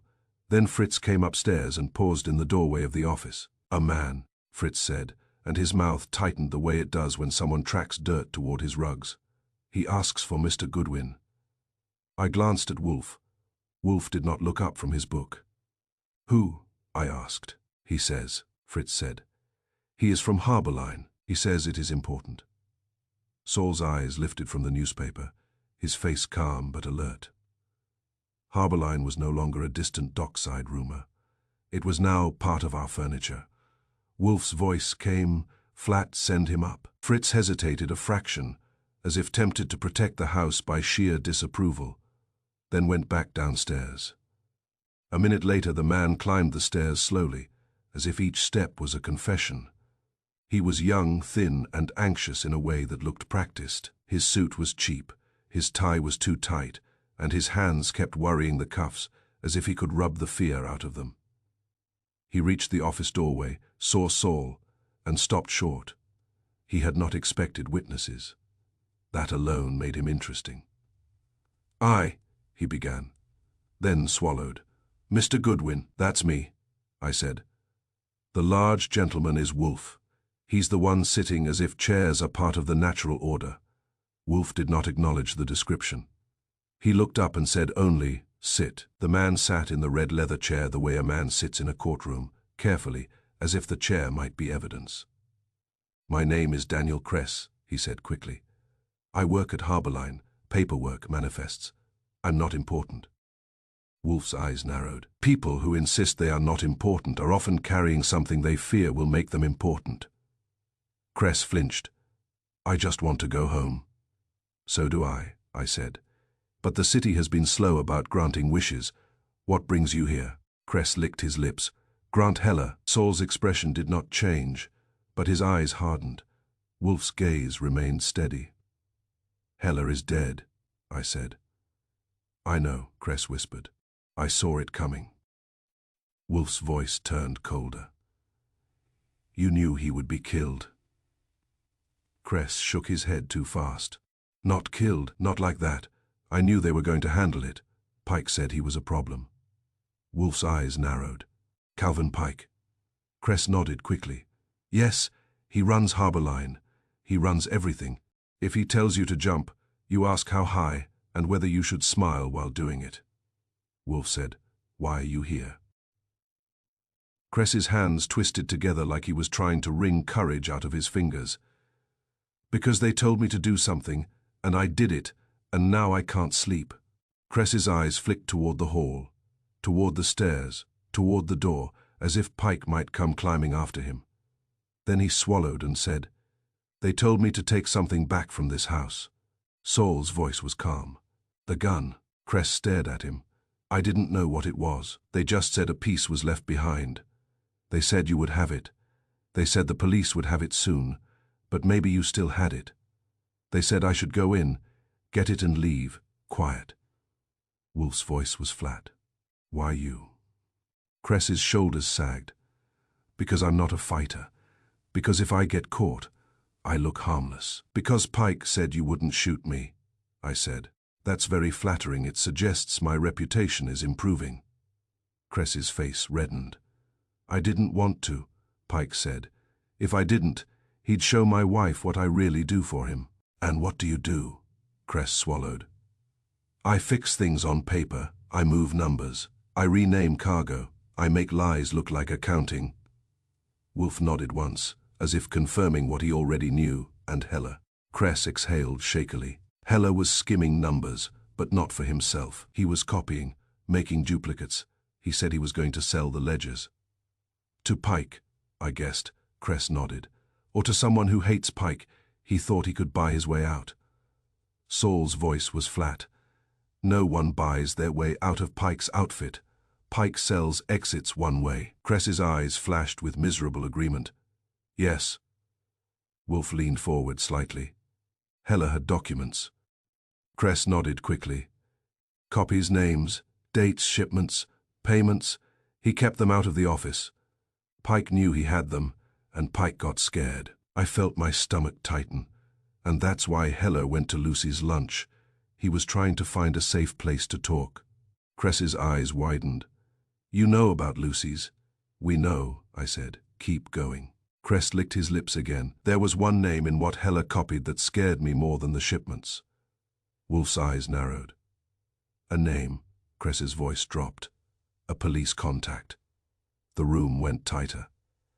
Even Wolf's stillness felt sharper, as if his calm had grown an edge.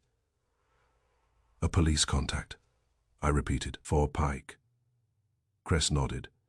Payments, small ones, regular, like rent, notes said, fix before start. Saul's eyes narrowed. Fix what? Kress looked down.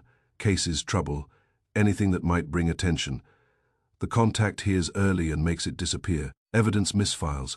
Calls don't get returned. Witnesses get discouraged. That kind of fixing. My throat tightened.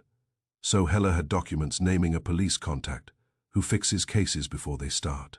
Kress nodded, eyes wet with panic now. Yes? Wolf's voice was calm. Name him. Kress flinched. I can't. Wolf's gaze stayed steady. You already have, not in words, in your fear. Speak. Kress swallowed hard. If I say it, I'm dead. Saul said. If you don't, you're dead anyway. Pike doesn't forgive mistakes, and you are full of them. Kress's face tightened as if he were trying not to cry. Then he whispered, Lieutenant Arlen Stoker. The name hit the room like a dull thud. I glanced at Saul. Saul's expression stayed controlled, but his eyes hardened again, which told me Stoker was not a fairy tale. Wolf's posture shifted slightly, an almost invisible adjustment, the way he does when a piece clicks into place. I said, Stoker, that rings a bell. Saul nodded once. Internal. Vice, he's been around. Kress's voice shook. Heller said the documents tied Stoker to Pike. Payments, calls, meeting schedule. Heller said if the police knew, Pike would lose his shield. Wolf's eyes narrowed. And Heller intended to sell this. Kress nodded. He said he could sell it to someone who wants Pike down, or sell it to Pike to buy peace. Saul's voice was flat. Heller tried to bargain with sharks, Kress whispered. Yes, Wolf said. Archie, telephone Inspector Kramer.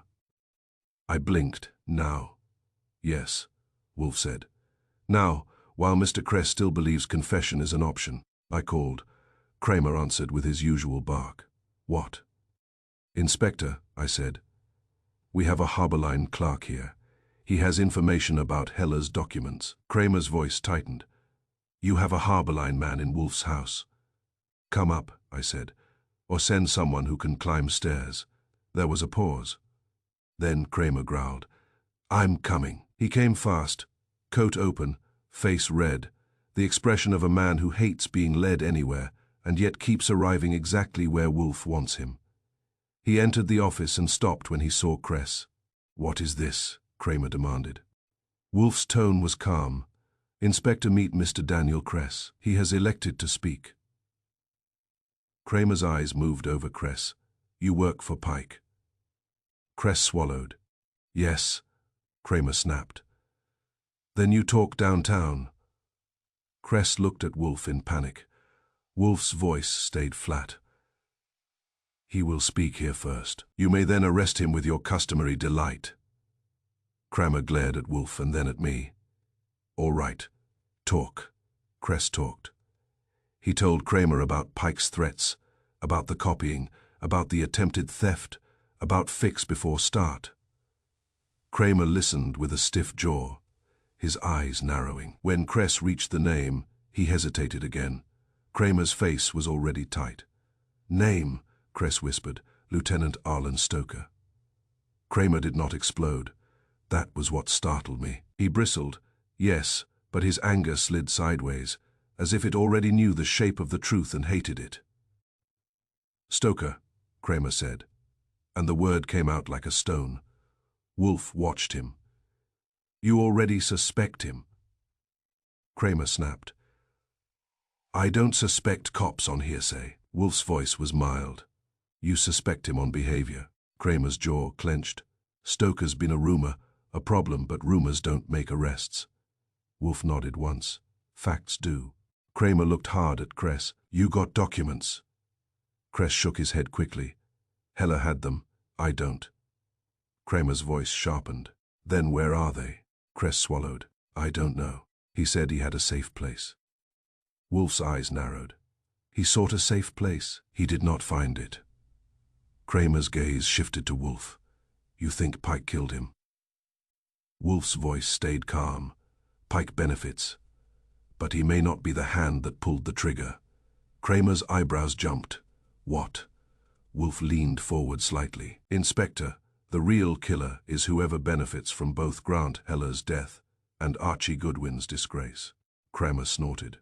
"Pike benefits from Heller being dead." "Yes," Wolf said, "but Archie's disgrace benefits someone who wants Wolf unheard. If Lieutenant Stoker is indeed Pike's fixer, he benefits enormously from discrediting my assistant. A discredited assistant discredits Wolf. A discredited Wolf cannot threaten Stoker's arrangement." Kramer's hands clenched. "You're saying a cop framed him?" Wolf's tone stayed mild. "I am saying the structure points upward. Follow it." Kramer stared at him, jaw working. Then he looked at Kress. "All right," Kramer said roughly. "You're coming with me. Protective custody if you behave, a cell if you don't." Kress's face went pale.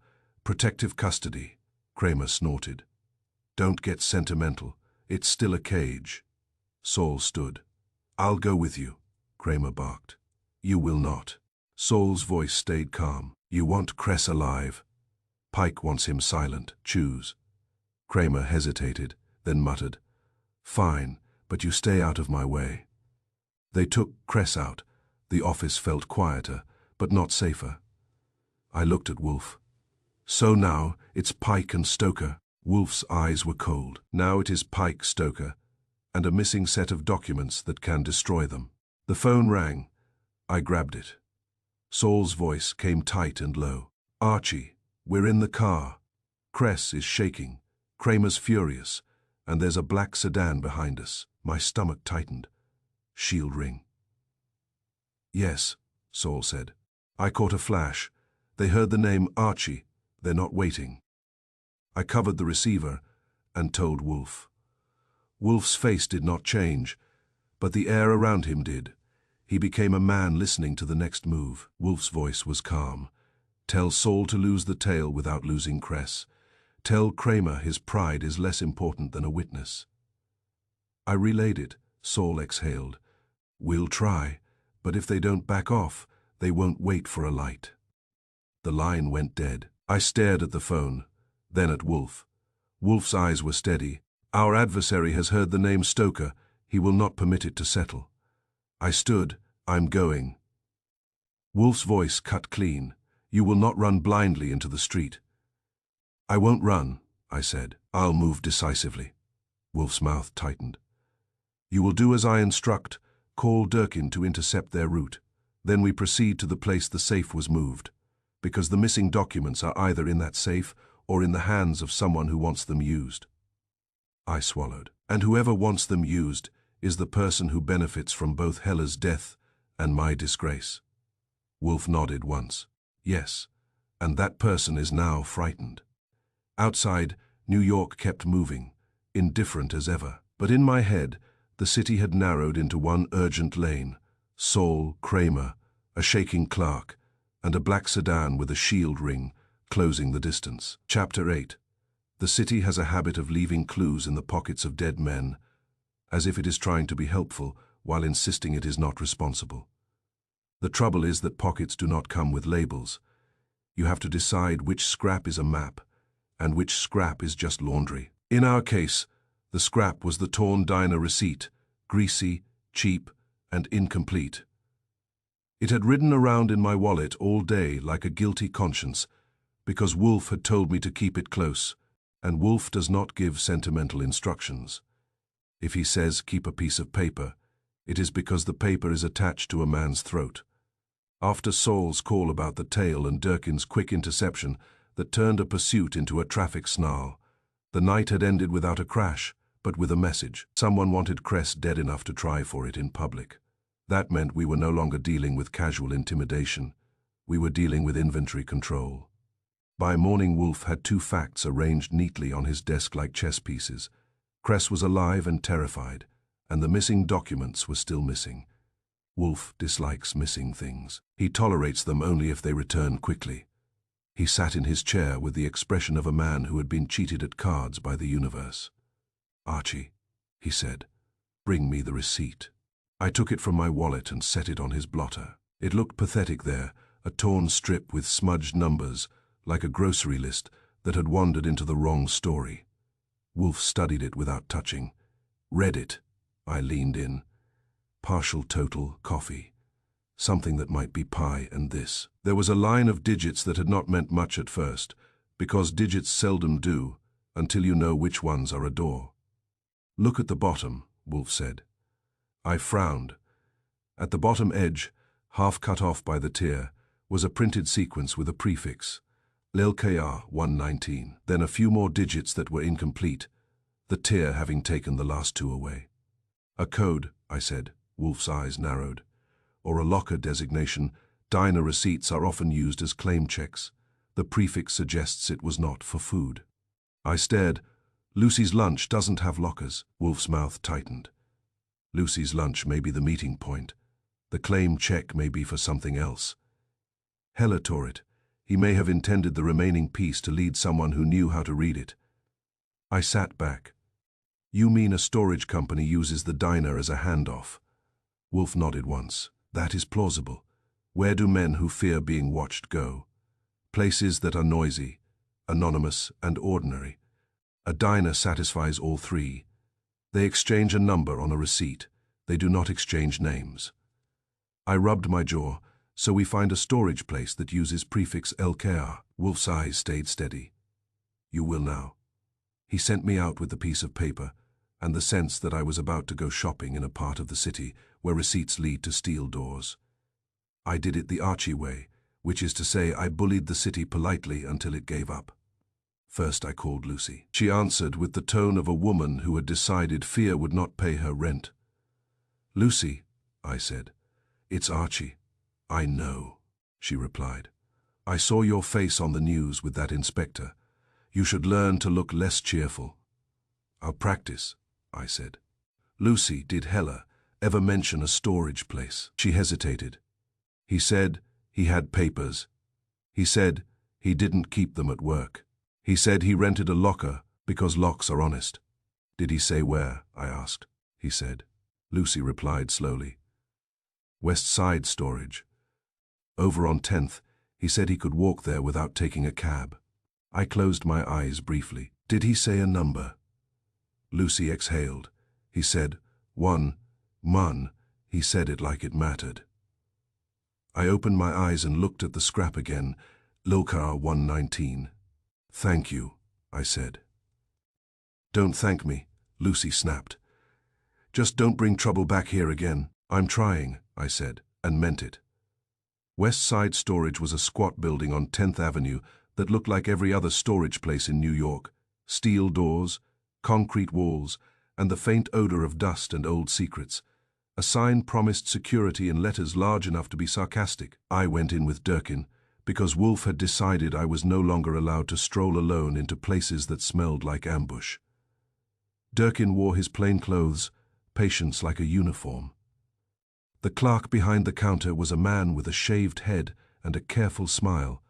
He looked like someone who had learned how to be polite without being useful. "Can I help you?" he asked. "Maybe," I said. "We're looking for a locker rental." His smile stiffened slightly. "You got a key?" "I have a reason," I said. "Locker 119. The clerk's eyes flicked to Durkin's badge and then back to my face. His smile thinned. "We don't give out information." Durkin spoke in the flat tone of a man who can make paperwork unpleasant. "We are not asking, we are investigating a homicide." The clerk swallowed. "You got a warrant." Durkin's eyes did not blink. "You want to argue about warrants with the police while a dead man's paperwork sits in your building. That's your choice." The clerk stared, did a quick mental calculation, and then sighed. "Locker 119 is rented." "By whom?" I asked. He hesitated. Durkin's tone stayed flat. "Name."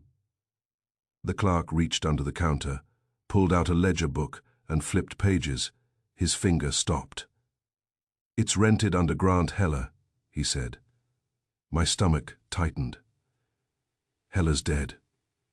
The clerk shrugged miserably. "Not my business." Durkin leaned closer. "And the payment?" The clerk's finger moved. "Paid in cash 3 months. No credit card, no forwarding address," I said. "So the dead man rented it, or someone rented it in his name." The clerk nodded, unwilling to think further. Durkin said, "Open it." The clerk swallowed. "We can't. Not without the renter." Durkin's eyes stayed steady. "The renter is dead. You want to call your lawyer, or you can open it now and save yourself trouble later." The clerk hesitated, then reached for a key ring with a set of master keys that looked like they could unlock half the city's shame. He led us down a hallway lined with steel doors. The air was colder there, stale and dry, like a place designed to preserve things people do not want in their homes. Locker 119 was halfway down. The clerk inserted the key and twisted. The padlock clicked. The door rolled up with a metallic rasp that sounded like an old threat waking. Inside, the locker were boxes, plain cardboard boxes, taped neatly, stacked with an almost obsessive care. It looked less like a hoard, and more like someone's attempt to impose order on panic. I stepped in and opened the top box. Paper. Lots of paper. Ledger copies, photocopied pages, handwritten notes, envelopes, and a thick folder labeled, in neat block print, Harborline. Durkin exhaled softly. "That's it." I nodded, and my mouth felt dry. "That's Heller's safe place." Wolf had been right. Locks are honest. But honesty in New York still gets you killed. We carried the boxes back to the brownstone, because the last thing I wanted was for Harborline's people to find out the locker had been opened, and to decide the storage clerk should disappear too. Durkin stayed with me while I hauled the cardboard into Wolf's office, where Fritz looked at the boxes as if we had tracked in mud. Wolf did not rise. He did not need to. He watched the boxes arrive with the calm of a man seeing evidence delivered to his courtroom. "Open," he said. I did. We spread the contents across my desk and the side table, pages of numbers, copies of manifests, notes in Heller's hand, and payoff records. The kind of notes that make a man sweat even when the room is cold. Saul arrived within the hour, having shaken his tail by letting Durkin's car sit between him and the sedan until the sedan grew impatient and vanished.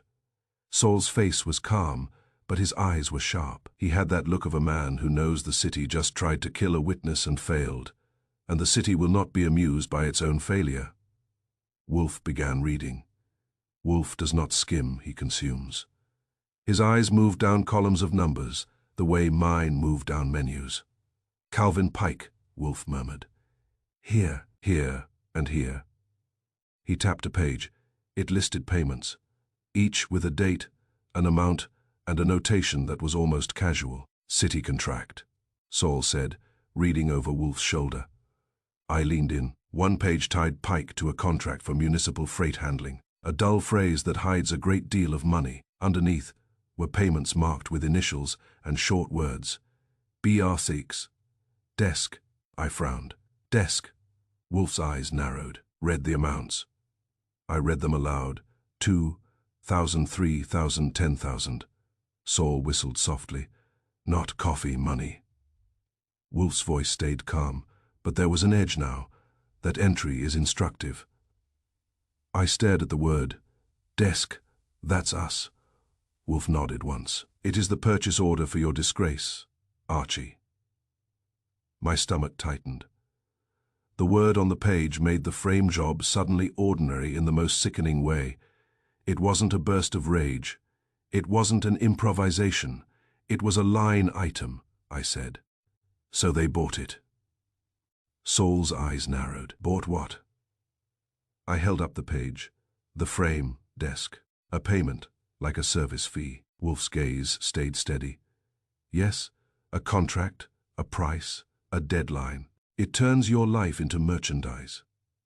Heller copied this, I said softly. He knew. He wrote it down.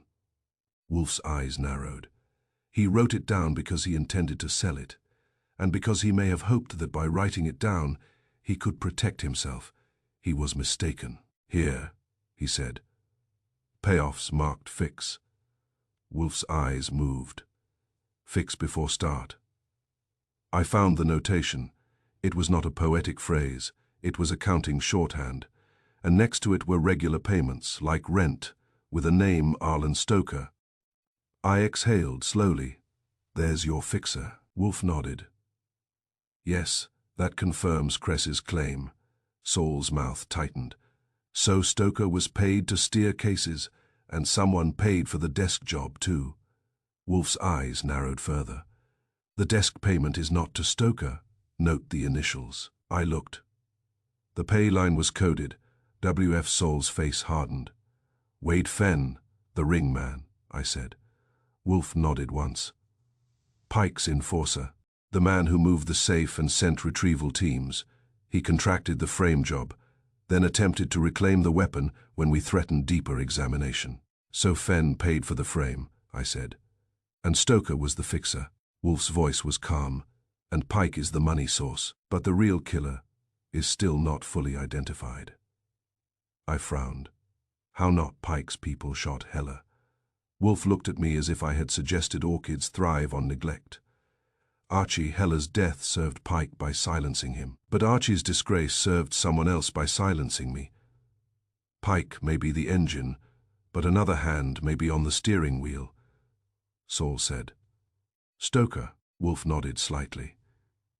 Possibly, if Stoker feared exposure from Heller's documents, he had motive to eliminate Heller and also to neutralize my involvement. Pike would approve because it served him. Fenn would execute because he is paid. That is an efficient arrangement. I stared at the word desk again. It made the whole thing feel ugly and commercial. So the frame job was purchased, I said, with a price and a deadline. Wolf's eyes stayed steady.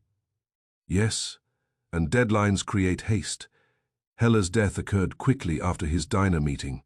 The gun was planted quickly after the shot. That suggests the buyer wanted speed, not elegance. Saul's voice was low. Because the documents were about to be sold. Wolf nodded. Yes, Heller attempted to monetize his danger. That accelerated his elimination. I sat back and rubbed my face. All right, we have documents. We have names. We have payments. We have a clear link between Pike, Stoker, and my desk. Wolf's expression remained composed. We also have a problem. Documents are not arrests. They are invitations to deny. Durkin, standing by the window, said quietly, You planning to turn them over? Wolf's eyes narrowed. Eventually, not yet. I looked at Wolf. What's your play? Wolf leaned back in his chair as if settling into the most comfortable part of the case, the part where other people talk themselves into trouble. We will invite them, Wolf said. Invite who? I asked, though I knew. Wolf's voice was calm. Calvin Pike, Lieutenant Stoker, Wade Fenn, Inspector Kramer, and anyone else necessary to witness the conclusion. I will not chase them. I will summon them. Saul's mouth tightened. They won't come. Wolf's eyes narrowed. They will, Pike will come because he believes intimidation works in my house. Stoker will come because he believes he can manage Kramer and bluff me. Fenn will come because he believes violence ends conversations. I stared. And you think a dinner invitation will get them to sit? Wolf's mouth tightened. Not hospitality, Archie. A courtroom built out of chairs. I could see it already, the red leather chairs lined up. The office arranged like a stage. Wolf in his chair, like a judge, and the suspects brought in under the pretext of a civil conversation. I said, dinner at West 35th, formal wear optional. Wolf's eyes were cold. Dinner is the bait because men are less cautious when they believe they are attending a negotiation. They will think they are coming to purchase silence. Saul nodded slowly. And you'll sell them something else. Wolf's voice stayed calm. I will sell them the truth. At a price they cannot pay. I looked down at the documents again. They were paper, fragile, ordinary, easy to burn. But they carried the weight of a dead man's last attempt to protect himself. I said softly, Heller tried to buy his way out. So we finish it for him. Wolf did not soften. He rarely does, but his voice, when he spoke, had that finality that means his mind has already arranged the end of the story. Yes, Wolf said, we finish it, and we do it here, where my house will not be used against me again. Outside, New York kept moving, indifferent to paper and blood, but inside the brownstone the chairs were waiting, and Wolf was already building his courtroom out of calm. Chapter 9. By the time Nero Wolfe decides to hold court in his office, the room stops being a room. It becomes a device. The red leather chairs are no longer furniture, they are instruments. The desk becomes a barrier, the rug becomes neutral territory, and the air itself feels as if it has been measured and found wanting. That afternoon Wolfe had arranged everything with the calm precision of a man setting a table for dinner, except the meal would be human discomfort. Fritz, disapproving of any gathering that did not involve proper courses, had supplied coffee with the stiff dignity of a waiter who suspects the guests will stain the linen. The first to arrive was Inspector Kramer, because he has a talent for appearing exactly when you would prefer he did not. He came in heavy and impatient, hat in hand, coat unbuttoned, face already red. His eyes went to me, and the look in them suggested he had been practicing the moment of arrest in his head and didn't want to waste it. You called, he said to Wolfe. Wolfe did not rise. I summoned you, Kramer snorted. Same thing. Where's your boy? I want him where I can see him. I am visible, I said. I have been visible all week. It is exhausting. Kramer ignored me, which was his best habit. He dropped into one of the red leather chairs, as if the chair owed him money. Next came Daniel Kress, the Harbor Line clerk. Durkin brought him, because Wolfe wanted Kress present and breathing, and Kramer's protective custody had been more theory than practice. Kress walked in like a man entering a dentist's office, with no anesthesia. His tie was still too tight, and his hands trembled in small, uncontrollable bursts. Wolfe watched him and said, "Sit down, Mr. Kress." Kress sat, his eyes flicked to Kramer and then away, as if the inspector's badge might burn him. Then Calvin Pike arrived. He did not arrive like a man coming to a trap. He arrived like a man arriving to collect something that belonged to him. He was tall, broad-shouldered, neat, in a dark suit that fit too well to be innocent. His face was handsome in the hard way of men who have trained it to show nothing they do not permit. His eyes were calm and slightly amused, as if he had stepped into Wolfe's office expecting a bargain. He looked at Wolfe, at me, at Kramer, and then at Kress, his mouth curved faintly. "Well," Pike said, "this is cozy." Wolfe's voice was flat. "Good afternoon, Mr. Pike. Sit." Pike's eyes flicked to the chair opposite Wolfe's desk. He sat with controlled ease, like a man placing himself exactly where he wants to be. Kramer's shoulders tightened. "Pike, I should have you downtown." Pike turned his head slightly toward Kramer. "Inspector, always a pleasure to be threatened before coffee." Kramer's face reddened. "Don't get cute." Pike smiled faintly. "I am not cute. I am careful." Wolfe regarded Pike as if he were a poorly labeled specimen. "Mr. Pike, You are here because you have an interest in a dead bookkeeper and a revolver. You also have an interest in my assistant's disgrace. Pike's smile remained. Your assistant's disgrace is not my interest. Your assistant's behavior is your problem, I said. My behavior is impeccable. It's my desk that has been misbehaving. Kramer barked. Shut up, Goodwin.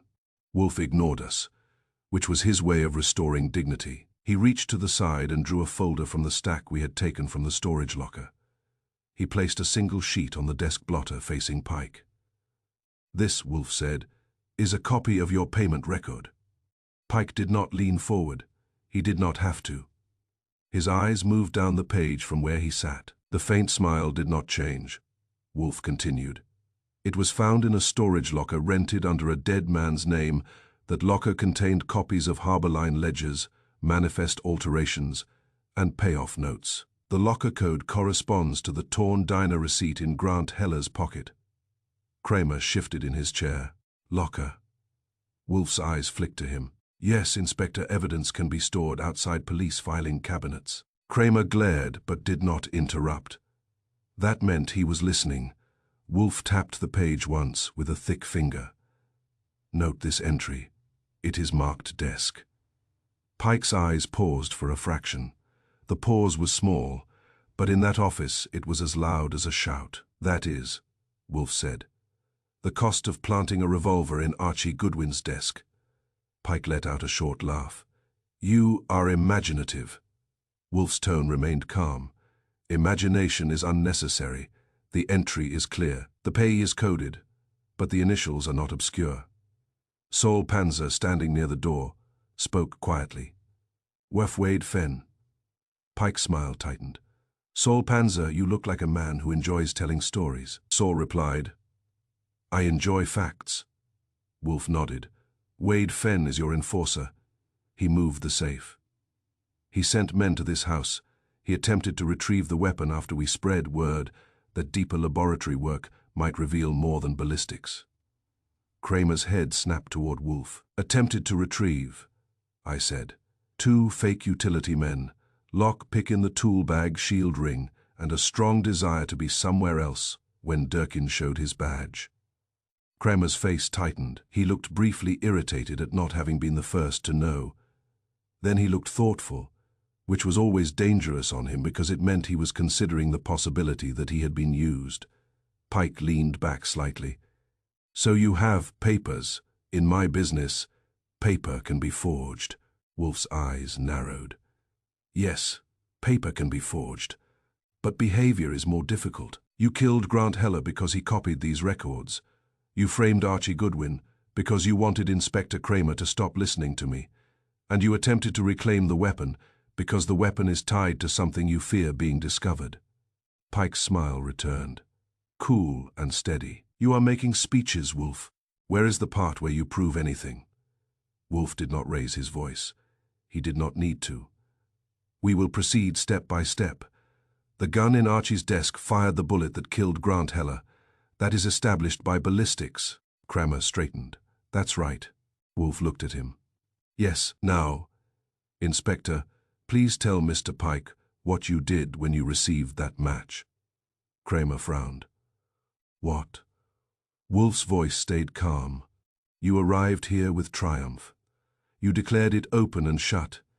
You implied Archie was guilty. You prepared to arrest him quickly.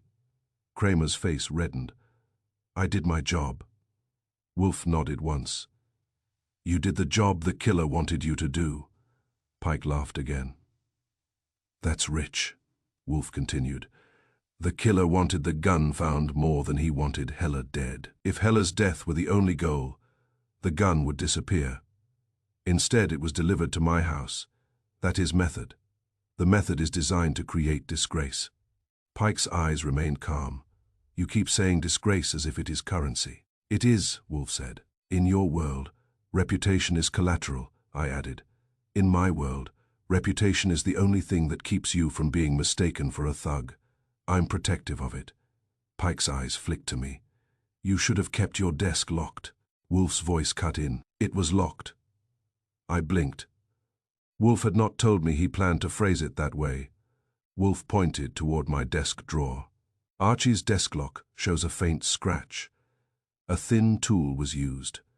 Not a key. That scratch is not from ordinary use. It is from a pick. Pike's smile held, but his eyes sharpened slightly, as if he disliked the detail. Wolf turned his head toward Cress. "Mr. Cress, stand up." Cress stared at him. "What? Stand up?" Wolf repeated, still calm. Cress rose shakily. Wolf looked at Durkin. "Pat him." Cress's face went white. "No, I didn't." Durkin stepped forward without drama and patted Cress's jacket. Then his trouser pockets his hand paused. He drew out a small object and held it up, a thin metal pick. Cress's shoulders sagged as if the room had suddenly become too heavy for him to hold himself upright. Kramer's head snapped toward the pick. His eyes narrowed hard. "What the hell is that?" Cress swallowed. I was going to give it back." Wolf's eyes were cold. "You were sent to steal from my house, Mr. Cress. You claimed you came only to talk. Yet you brought the tool necessary to enter Archie's desk." Cress's mouth opened and closed. No words came out. Pike's smile was still there, but it had stiffened. "You are searching pockets now, Wolf. You are desperate." Wolf replied, "Number, I am finishing." He leaned forward slightly. "Inspector, examine that pick. Compare its tip and scoring to the scratch on Archie's desk lock." Kramer's nostrils flared. "You don't give me orders." Wolf's voice stayed mild. "Then consider it a suggestion. You like evidence." Kramer hesitated, then stood abruptly and crossed to my desk. He bent, peered at the lock, then looked at the pick in Durkin's hand. His face tightened as he matched angles and wear marks with the stubborn attention of a man who hates discovering he has been played. He straightened slowly. "It fits." The room shifted. Pike's smile faded a fraction. Not enough for a man on the street to notice, but enough for me. Wolf's eyes stayed on Pike. "The tool in Mr. Cress's pocket matches the scratch on Archie's desk lock. That means the method of access is linked to the man who claims he was forced. It also means the frame was not an accident. It was a service, purchased and executed." Pike's voice was smooth. "You still have no witness who saw the gun planted." Wolf's eyes narrowed. "We have Mr. Cress. He will now tell us who forced him." Cress's breathing quickened. He looked at Pike, and the look was miserable, like a dog looking at a man who has been kind with one hand and cruel with the other. Pike spoke gently, almost kindly. "Danny, don't be stupid." Cress flinched. That flinch was the sound of a man realizing kindness is a leash. Wolf's voice was calm. "Mr. Cress, if you do not speak, you will be blamed for the desk job, the attempted retrieval, and likely Hella's death. If you do speak, you may still be blamed, but at least it will be accurate blame." Kramer snapped. Talk. Cress's eyes filled. "I didn't want to," he said, voice breaking. "Pike told me. He told me to bring the pick. He told me I would go in when Goodwin was upstairs with that leak guy. He said I wouldn't even have to touch the gun. He said the gun would be placed and I would just make sure the drawer opened." I stared at him. "You were in my house yesterday?" Cress nodded miserably. "Yes, I was in the hall," Pike said. "You wouldn't notice me. He said you never notice clerks." That stung, but I could not deny the city is full of clerks precisely because people do not notice them. Wolf's eyes narrowed. "Who placed the weapon?" Cress swallowed hard. "Wade Fenn." Saul's face hardened. Wolf continued. "Who shot Grant Heller?"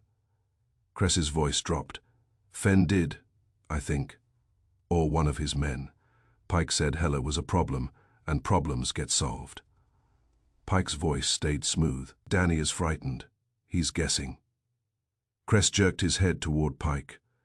"Number, you told me, Calvin. You told me Heller wouldn't talk again." Kramer's face was red now, but his anger was not focused. It bounced, looking for the right target. Wolf's voice remained calm. "Now tell the inspector the final detail, the fixer." Cress hesitated. Pike's eyes sharpened. Kramer's voice was harsh. "Name," Cress whispered. "Lieutenant Stoker." Kramer's jaw tightened. "You said that before." Cress shook his head quickly. Not just payments. Pike met him. Pike told him what to do. Pike said Stoker would make the ballistics match come fast and make the arrest come faster. Pike said Stoker would make it open and shut before anyone asked questions. Kramer stood very still. His face had gone from red to a dangerous pale. Pike's voice remained smooth, but there was steel under it now. "Danny, you're lying to save yourself." Kress looked at Wolf and then at Kramer. "I'm lying to save myself from you."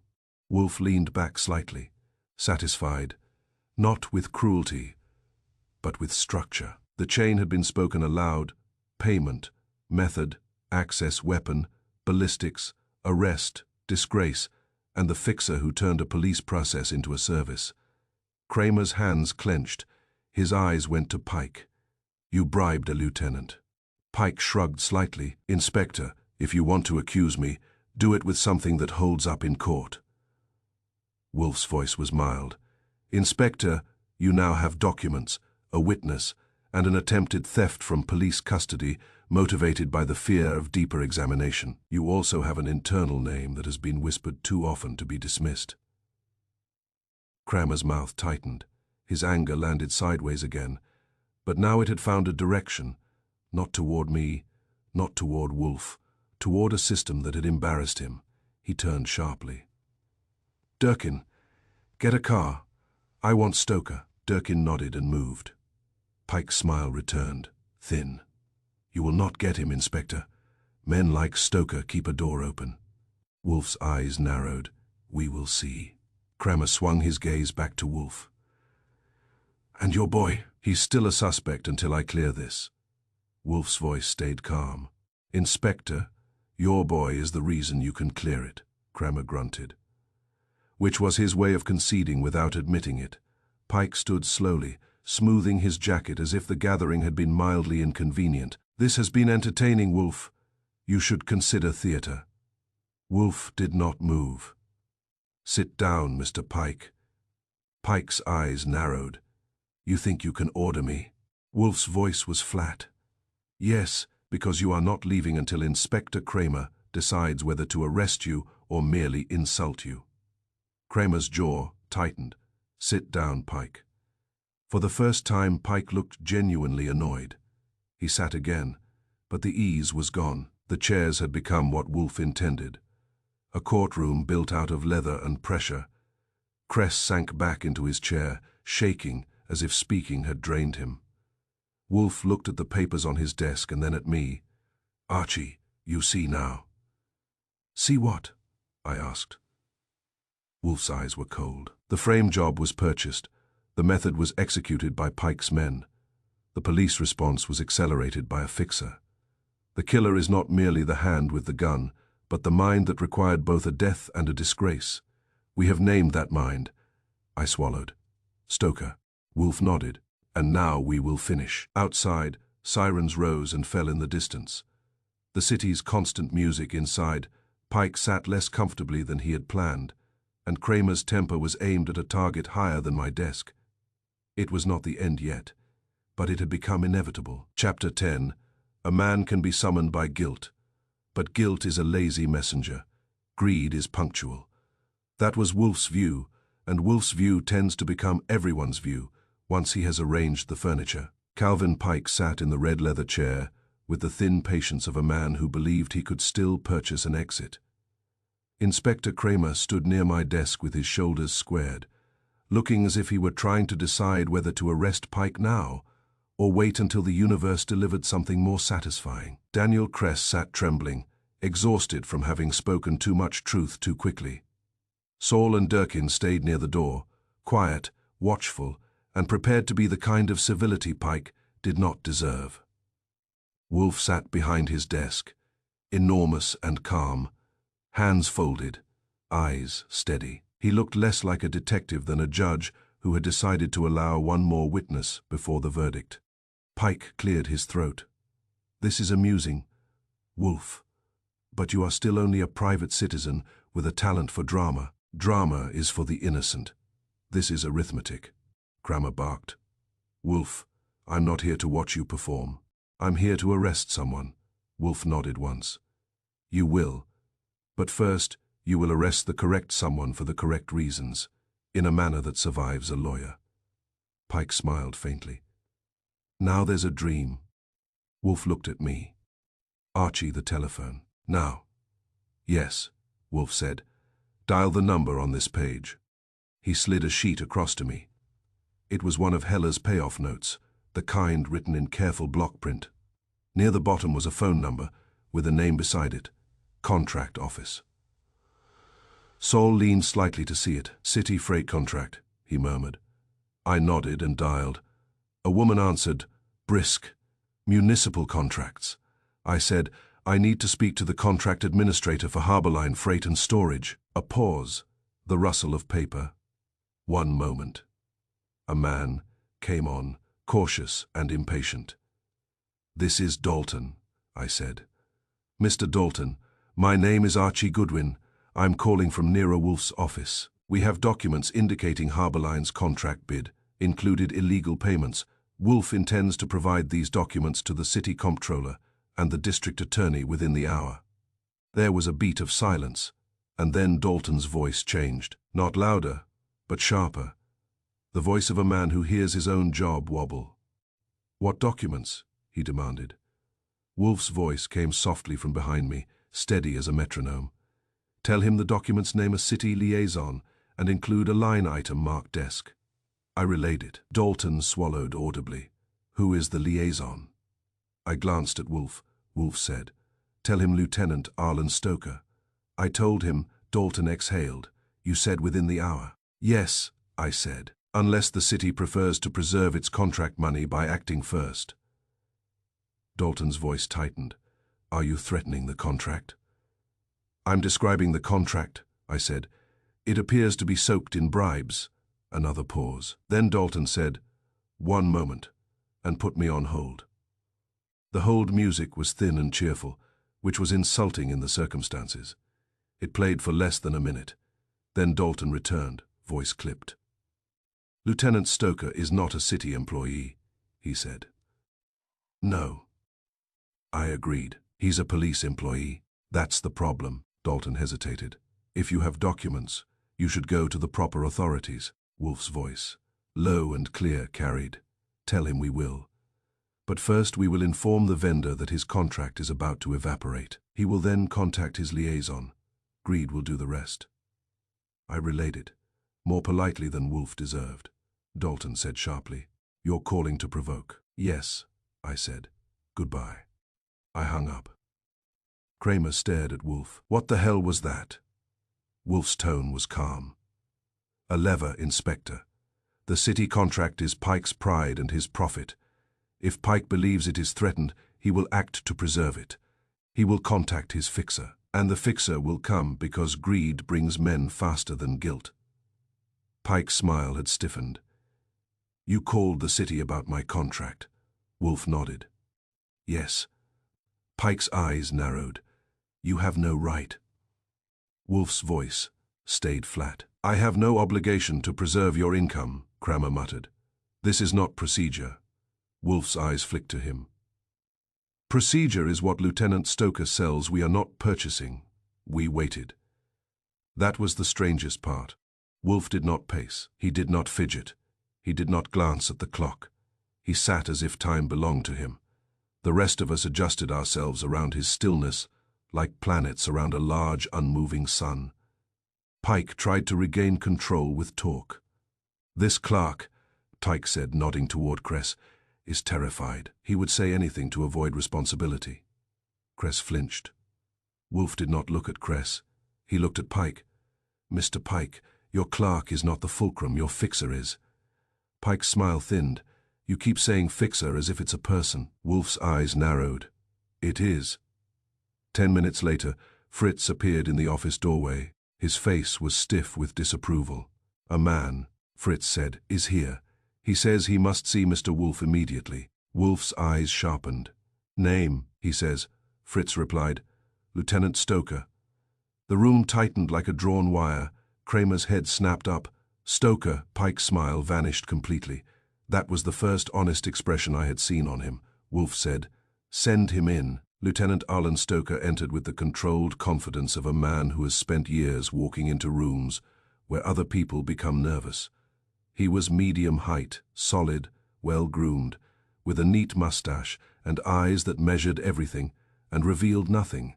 He wore a suit that pretended it was not police. His face held a faint irritation, as if his time had been misused. Then he saw Kramer. His eyes flicked, and that faint irritation became a careful neutrality. "Inspector," Stoker said. Kramer's voice was rough. "Lieutenant." Stoker's gaze moved to Pike. It paused for a fraction, then it moved to Wolf. "Mr. Wolf," Stoker said, "I understand you've been making calls." Wolf's voice was calm. "Yes." Stoker's mouth tightened. "Calls to the city contract office." Wolf nodded. "Yes." Stoker glanced at Pike again, and Pike's eyes stayed hard and warning. That glance told me Wolf was right. Greed is punctual, and it brings company. Kramer stepped forward. "Stoker, what the hell is this?" Stoker's face remained controlled. "I don't know what you mean." Wolf spoke calm, precise. "Lieutenant, you are paid regularly by Calvin Pike. Your payments are recorded in copies of Harborline ledgers, stored in a locker rented under a dead man's name. One notation is fixed before start." Stoker's eyes did not change. "That is absurd." Wolf gestured slightly. "Archie." I picked up the payoff sheet and held it out so Stoker could see without touching. I tapped the line item, "Fix before start." Beneath it, dates, amounts, and the initials as Stoker's gaze dipped. He gave nothing away.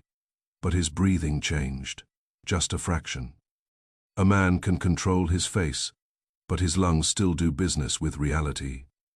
Wolf continued. "Another line item is marked desk.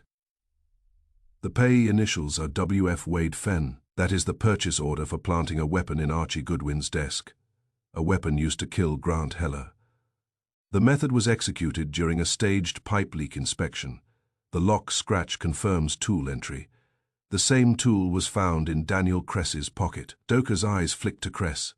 Kress shrank in his chair. Kramer's voice was harsh. "Stoker, did you fix this case?" Stoker's jaw tightened.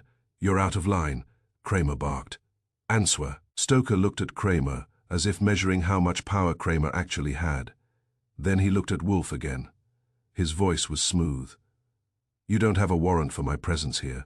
You don't have anything that ties me to a murder." Wolf said. "You are correct, Lieutenant. You are not tied to the murder by your hand. You are tied by your influence. You accelerated the ballistics report. You prompted the rapid arrest. You ensured the narrative became open and shut before the facts could accumulate." Stoker's mouth tightened. "You can't prove that." Wolf's eyes narrowed. "We can. Inspector Kramer, would you inform Lieutenant Stoker of the call you received the morning the gun was found?" Kramer's face reddened. "What call?" Wolf's tone remained calm. "You mentioned to Archie, in irritation, that you were instructed to come here. That instruction did not originate from your own reasoning. It originated from a superior who wished you to act swiftly." Kramer stared at Wolf, then at Stoker. "I got a call," Kramer said slowly, "from a lieutenant, telling me the gun was found in Wolf's house and I should move fast before Wolf hid it." Stoker's eyes narrowed. "That is a lie." Kramer's jaw clenched. "You're calling me a liar." Stoker's voice was smooth. "I'm calling Wolf a manipulator." Wolf did not move. "Lieutenant, you came here because the city contract money was threatened. That is your motive in walking into this room. Not justice, not propriety money. That alone is instructive." Stoker's face hardened slightly. "I came because a private citizen interfered with a public contract." Wolf nodded. "Yes, and because that contract supports your income." Pike's voice cut in, sharp. "Wolf, you are out of bounds." Wolf's eyes remained steady on Pike. "Mr. Pike, you have lived out of bounds for years." Pike's mouth tightened. He glanced at Stoker, and Stoker's gaze met his. That exchange was brief, but it carried a clear message. "Manage this. That was when Pike lunged. It was not a dramatic leap across the desk. Pike was too controlled for that. It was a sudden, efficient movement toward the papers on Wolf's desk, his hand reaching to seize and destroy. His eyes were hard, his jaw clenched. A man does not lunge for paper unless the paper is a noose. Kramer moved fast, faster than I expected from a man built like a bulldozer. He grabbed Pike's arm and twisted it down onto the desk blotter. Pike snarled. "Get off me," Kramer barked. "You're done." Saul and Durkin were already there, not piling on but enclosing Pike like walls closing in. Pike struggled once, then stopped, breathing hard, realizing the room had shifted, and he was now the one cornered. Stoker stepped back half a pace, eyes cool. He did not rush to help Pike. That told me something too. Fixers do not share handcuffs. Wolf remained still, hands folded, as if Pike's lunge had been a predictable punctuation mark. Kramer shoved Pike into a chair and slapped cuffs on him with a satisfaction that had been delayed too long. "You're under arrest," Kramer said, voice harsh. "Murder, conspiracy, evidence tampering, and I'm going to enjoy writing it." Pike's face twisted. "You can't hang that on me." Kramer leaned in. "Watch me." Wolf spoke, calm. "Inspector, do not forget the lieutenant." Stoker's eyes narrowed. "This is outrageous." Kramer swung on him. "Outrageous is what you've been selling." Stoker lifted his chin. Wolf's voice remained mild. "You accepted regular payments recorded in Harborline accounts. You interfered with an investigation. You attempted to steer an arrest that is bribery and tampering at minimum." Stoker's jaw tightened. He glanced toward the door as if considering whether leaving was possible. Durkin's voice was quiet. "It's not." Kramer's face was pale now, but his eyes were bright with anger that finally had the right address. "Stoker," Kramer said, "you're coming downtown right now, and if you're innocent, you can explain why you showed up here the minute Wolf threatened the contract office." Stoker's mouth tightened. He did not resist. Men like Stoker resist on paper, not with their wrists. As they moved to take him, Stoker looked at Wolf. His eyes were cold. "You think this ends it?" Stoker said. Wolf's voice was flat. "It ends your usefulness." Pike, still cuffed, glared at Wolf. "You started this." Wolf's eyes narrowed. "Number you started it the moment the gun entered my house." The words landed heavy, and for a second the room felt quiet, in a way that had nothing to do with sound. Kramer hauled Pike up. Saul and Durkin moved with them. Kress, still shaking, was guided out last. Protected now not by Pike's threats, but by the simple fact that Pike's power was being replaced by handcuffs. When the office finally emptied, the house seemed to exhale. I stood by my desk and looked at the drawer, now innocent again, just wood and paper and my own possessions. The scratch on the lock was still there, a small scar. "Well," I said, "I get my desk back in one piece." Wolf sat behind his desk and picked up his beer, as if the world had merely interrupted his afternoon. "You may also," Wolf said, "recover your reputation." "You're covered," I said, "like a lost umbrella, only with more homicide." Wolf's eyes narrowed. "Archie, you have learned something." "That my desk needs a stronger lock," I said. Wolf's mouth tightened. "That war was declared when your desk was used as a battlefield." I leaned on the edge of the desk, tired now in the deep way that comes after adrenaline empties out. "So what's peace?" I asked. Wolf's voice was calm, and in that calm was his peculiar, stubborn morality. "The only peace," Wolf said, "is making the enemy pay in truth." Fritz appeared in the doorway, face severe. "Mr. Wolf, it is late." Wolf nodded. "Yes, Fritz." Fritz looked at me.